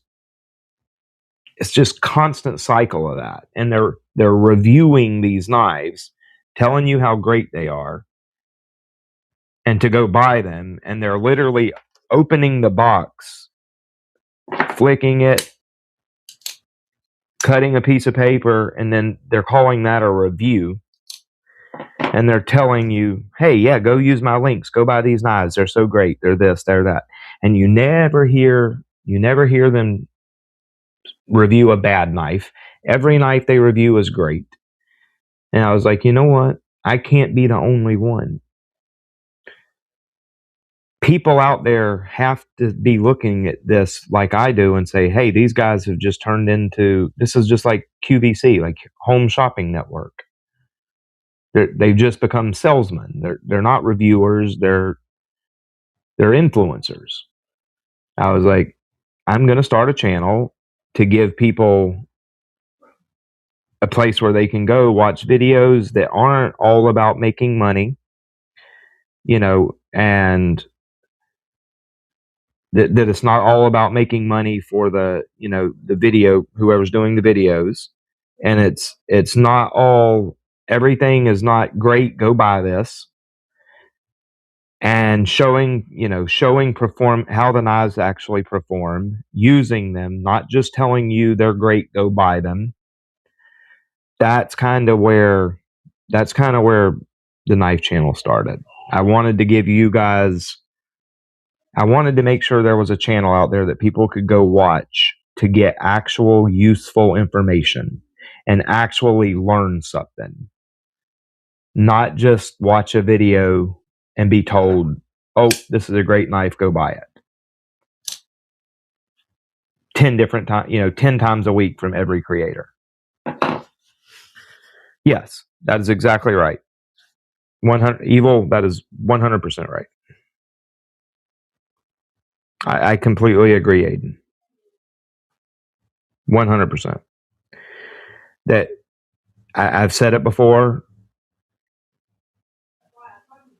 whether they'll admit it or not, then anybody on YouTube right now that's got more than, I'd say, a couple thousand subscribers that are knife reviewers, the China knife companies are in their pockets. That's just the way it is. Whether they want to admit it, they can lie to themselves and say that's not true. They may believe that, but they're lying to themselves. The knife companies are 100% in the reviewers' pockets. I will never allow that to happen to me. I don't care. I can have 100,000 subscribers tomorrow. I will be this exact same channel. I will never allow them companies to get in my pocket. Yeah, there's a few. There's a few that Cedric and Ada, Alex, your companies that aren't, your YouTubers that aren't constantly just pushing every new knife that hits the market. But if they're reviewing 20 different Kaisers in a week and 20 different Civivis in a week and 20 different QSPs, and well, there you go. If they're doing that, China knife is in their pocket.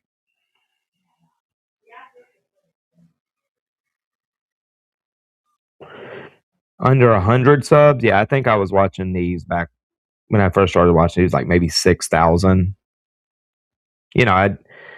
Back then I really didn't comment on YouTube or anything. I just kind of would watch, put videos on and let them play while I was working and just listen to what was being said. The key is keeping the channel centered around sharpening. Exactly. I'm never saying that I never would say that I'm not. If a company comes to me and says, hey, can I send you a couple knives to cut test or to, sharpen and give your feedback on? Sure. But I will never accept if I cut test that knife and it scores poorly, well, I'm going to tell you it scored poorly. If it sharpens badly, I'm going to tell you it sharpened badly. If I've used it and it don't stand up how it should, I'm going to tell you that. I'm never going to open a box and go, oh, this is such a great knife, go buy it. Just make sure you use my links. You know what I mean? Like, with sharpening stones, if a company wants to send me sharpening stones to check out and show you guys, by all means, I'll accept them.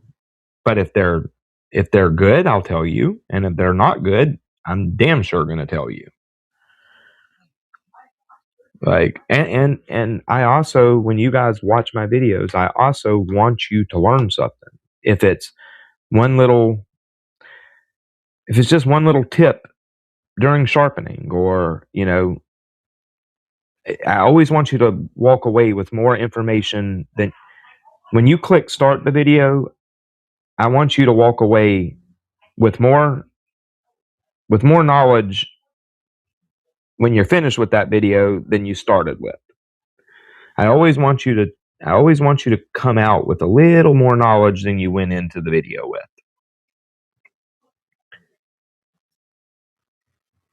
I I I don't want to be another billboard, knife company billboard. That's not my interest. I have I have no need. And see, the thing is, I get it. A lot of these channels, they started to grow and they figured out they could make a living doing this. And once that got in their heads, that become the only thing they're worried about is making a living. And then once they start making a living, now they depend on this to eat and pay rent. I understand that. But when it comes to the point to where you're reviewing a knife that you just opened and you're telling people how great it is, and all you've done with it is flicked it a few times and cut a piece of paper, that's a problem. And I will never be that channel. I don't I've said it before. As soon as people started making a living on KnifeTube, it killed KnifeTube. At least in my opinion.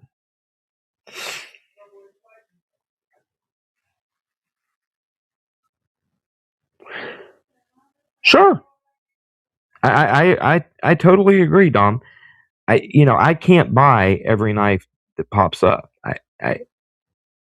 So if companies will send me stuff, that just gives me that all that does is gives us more data. That's it.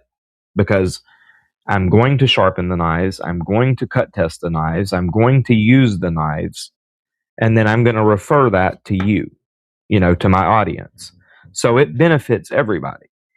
It would it will tell you guys and me what companies are doing good work, what companies are just focused on making a good a knife with a good action, but they don't care about the blade. It'll expose those companies. It'll show us who's doing good, who's not, and it would be a good thing. It would be a good thing for the community as a whole. I'm nowhere near big enough for companies to send me knives. I probably could get some. I really haven't asked. Um, that one company, CCFFCC, they did send me that DC-53 knife for free. But they came to me. I believe that's the only company that's come to me.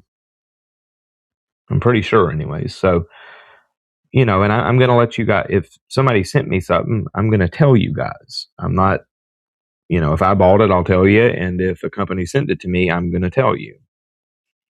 And there will be, the thing is, if a company sends me a $50 knife and it don't perform up to spec, I don't care if I run the relationship with that company by telling you guys, hey, this is performed terrible. I don't care if they ever talk to me again. That doesn't matter to me. I'm not depending on this to pay my bills. And that's where I understand the YouTubers that made this their job. I understand the situation they're in.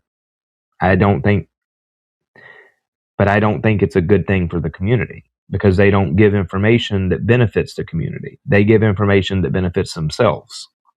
I will never allow this channel to get like that.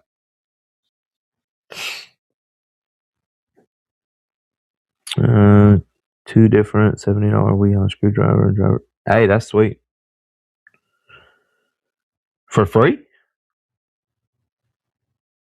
Damn. So you got another giveaway. That's sick.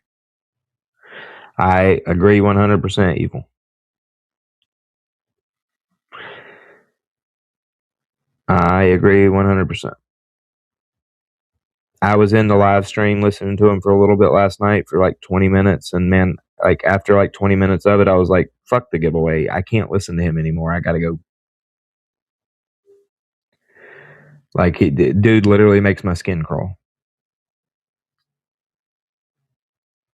I have nothing against him as a person. You know, he's an arrogant. He's arrogant as shit, and he thrives off of showing all these super high end knives, and people go to his channel to look at that, wishing they had it, and he makes money off of that. And I don't know. I just that's kind of sleazy to me. Kind of sleazy. Yeah. Yeah, Dom, tell me about it.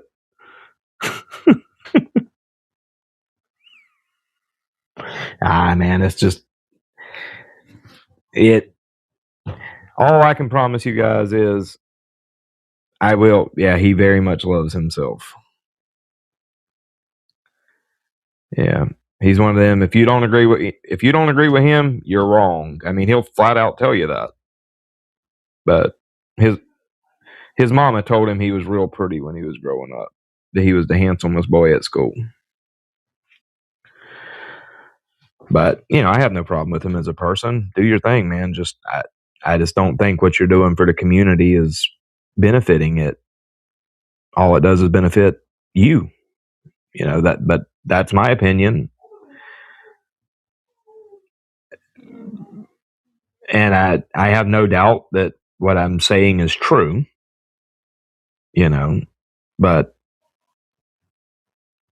he doesn't offer the community anything of benefit other than some giveaways, but those giveaways benefit him.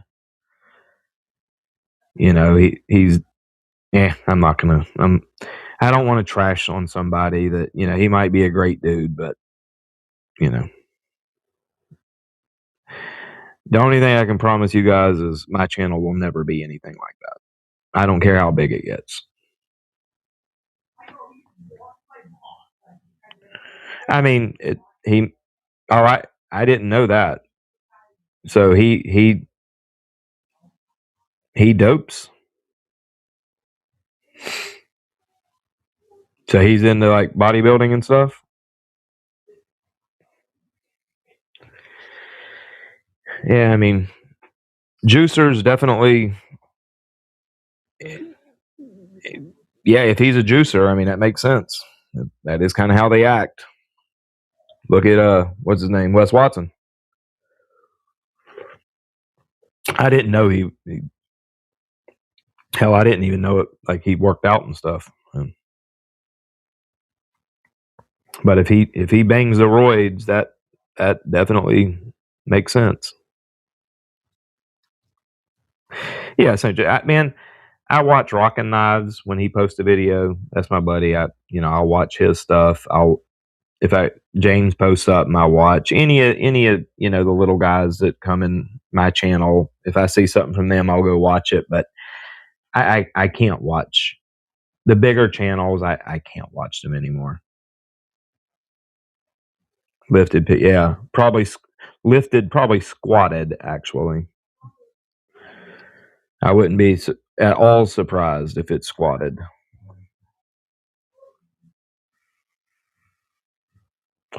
Ah, okay. Well, yeah. I mean, if he's big, he's probably a juicer. Most of them are. There's very few naturals out there anymore. I mean, I'm not saying there's not naturals, but there's not many of them. Most of them, if they're big, they're probably juicing. Hell, when I was in my 20s, I thought about it myself. I never did, but I'm not gonna. I'd be lying if I said I didn't think about it.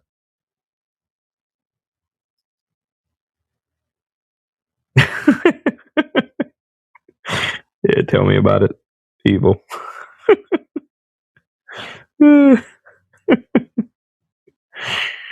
Highlands EDC. I don't think I've ever seen them.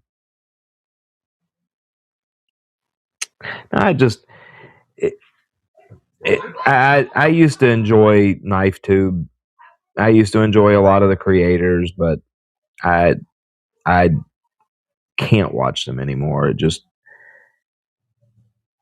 most of them literally like from me being somebody who tests this stuff and knows it. When I hear a channel showing 20 new Kaisers, and they're opening each one and telling you how great it is and how good the action is and how sharp it is out the box and how great of a knife it is.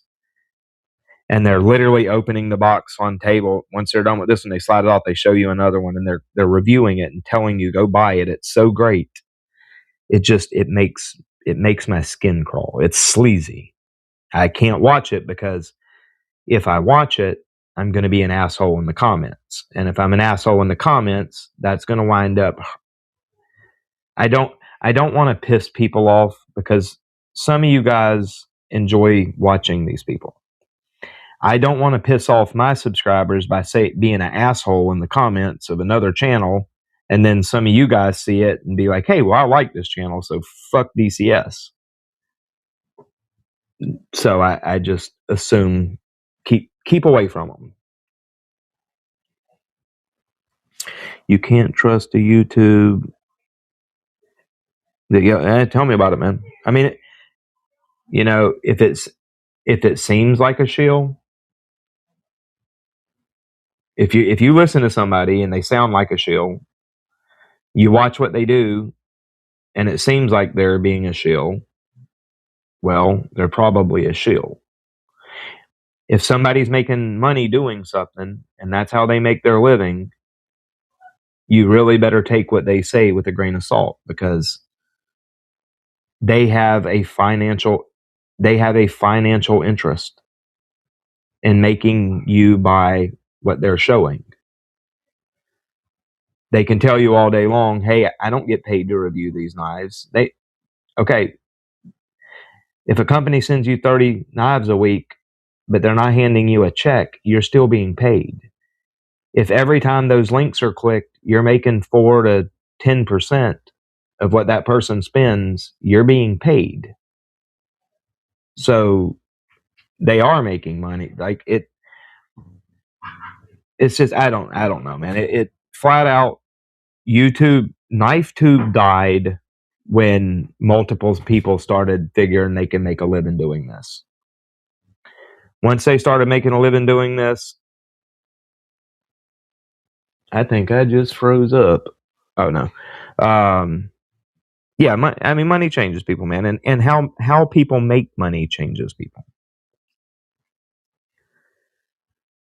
Yeah, Jeff Jewell, yeah, I've watched some of his videos. I haven't seen one in a long time, to be honest. Him, Engineer's Perspective, that was another channel I enjoyed. Yeah, I mean, dude, when they're sitting there telling you how great this Kaiser and Nitro V is, that can't even do 20 cuts, 20, 30 cuts on my rope test. And it's not one knife, it's consistent. Well, that's telling you flat out that steel is not much. It's not much better than gas station knife. That's literally, if I cut test this knife after it's got 2 or 3 edges on it, and let's just say it got 20, 25 cuts, 30 cuts,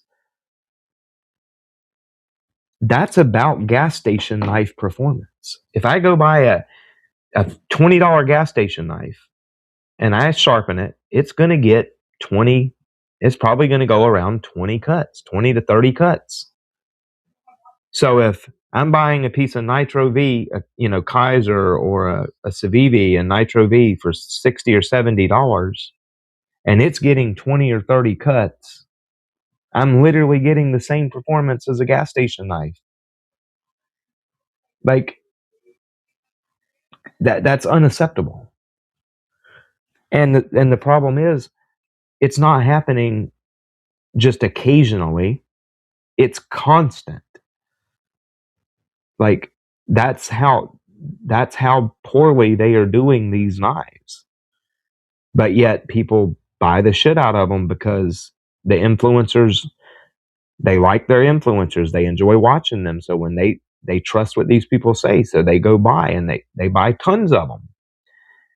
And now these companies, well, they're still, they're putting out a crap piece of steel that they can make for very cheap, and they're still selling a ton of them. So there's no incentive for them to do a better job. And That is my main problem with knife tube. That is my problem with knife tube. It's just, I don't know, man. Knife tube pre-COVID was pretty cool.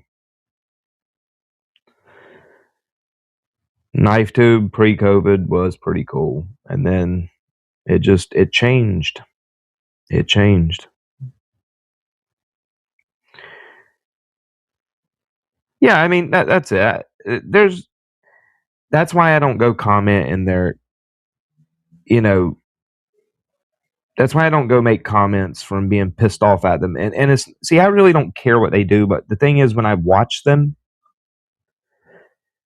and listening to the shit they say, that's when it gets under my skin, and that's when a pricky comment will be posted, and I don't want to do that. I really don't care what I don't care what they do, because they're going to do it anyways.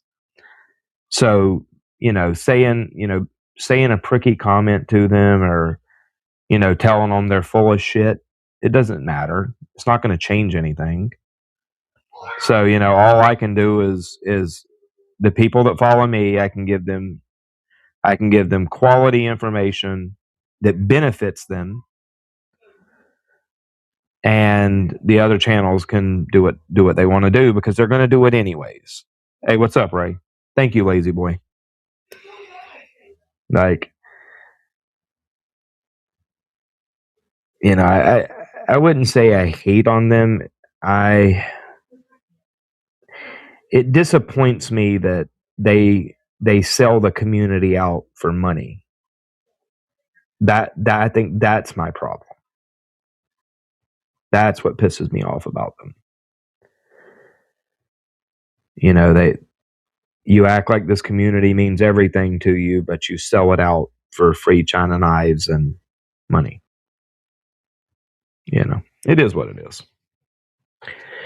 This channel will never go that route. This channel will always be about teaching, about performance, about quality, and when companies are putting out bullshit, you're going to know it.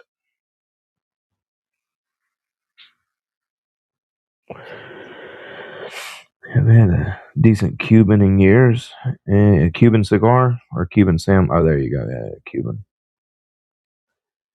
Yeah, I've had down in South Florida nice Cubans, actually.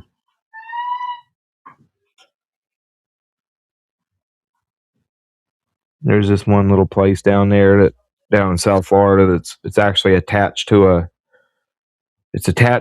like a washing machine center.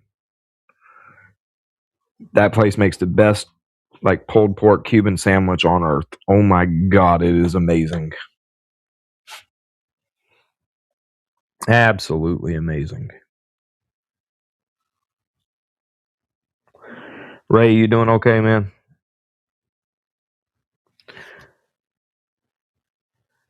I mean, I think a year would not be hard to do at all. Like, if people just use if you're going to shop on Amazon, just go click my link, and I'll make that affiliate money,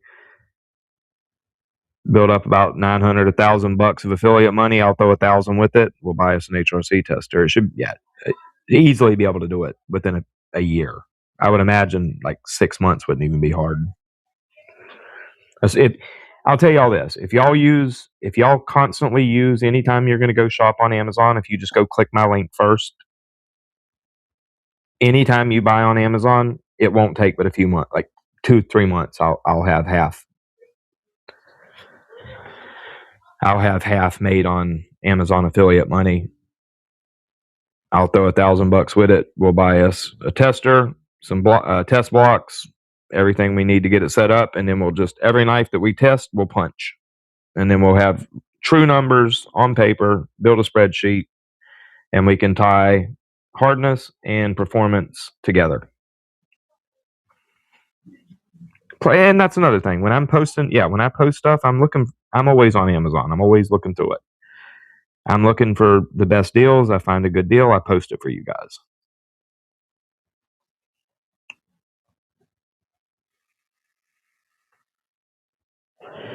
Let's see. I haven't been shopping much, but when I do, yeah, man, I appreciate it. Like anytime y'all use those links, that 3% is not much, but it adds up. It adds up when you have 100, 200 people doing it. It actually adds up pretty decently. I mean, like, 80, 70, 80, $100 a month is about where I'm at now. But on the months, like if I'm posting a lot of deals up, it can even get up to like 200. You know what I mean?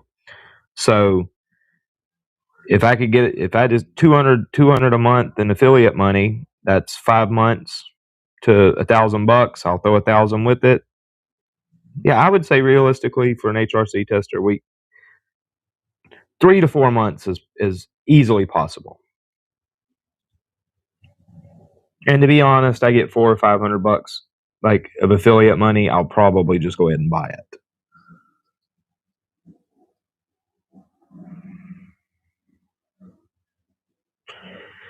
Thank you. I got the Rex 121 from your link. Yeah, dude, that's a great deal, man. Because if you look now, they're $412. Like their MAP for the G10 Sage 5 Rex 121, $412. And I think when I posted it, it was like 370 or 270. That's $30 cheaper than the original MAP was on it. You're not going to get that. You're not even going to come even on like one of the MAP holidays where the retailers can sell it whatever they want. They don't have to go by MAP. You're still not going to get even close to that deal. You might get 50 off, knocking it down to like say 360. Like 360. You're definitely not getting it close to 300. You just have to keep it certified, which is a pain. Yeah, I mean, that. Yeah, you absolutely have to, stay within certification. But so as long if you're not poking, 100 knives a day, which I wouldn't be doing, it'll stay accurate enough for a good while. And then I've got, I know people that in the machine shop industry that can, get me somebody to come out and certify it for me. That's no problem. Yeah, I mean, but still, dude, that's still $112 off. If you went to Blade HQ or Knife Center or Smoky Mountain Knife Works, still $112 cheaper.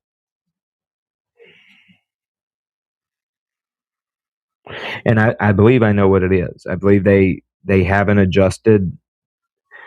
They paid whatever they paid for that lot. They haven't sold all them, and they bought those back before the new pricing went into effect.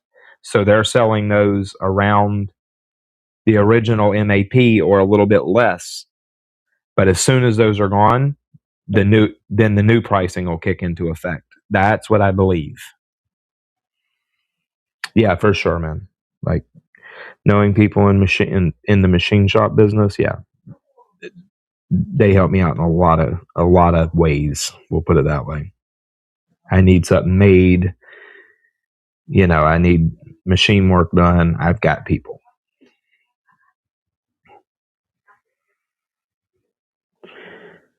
Yep. When I bought mine, I think I paid for the lightweight. I think I paid like 205, but I bought that through my friend. I think they were 255, and he sold it to me at 205.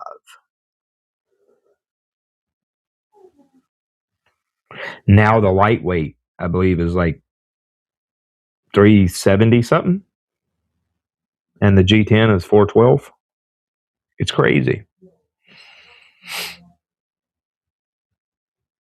All right, guys. I appreciate y'all hanging out with me, but my ass is hungry. I'm gonna grab me something to eat real quick, and it was fun. thank y'all for hanging out. I really appreciate it. And we'll do another giveaway. We'll plan it for the 21st, Tuesday the 21st, so 2 weeks from now. And we'll do, we'll give away some more stuff. Because I actually have a sharpening system to give away as well. But thank y'all for hanging out. I hope y'all enjoyed it. It was fun. I always enjoy these live streams, and it was a fun talk, guys. Y'all have a good night. All right. I'll talk to y'all later.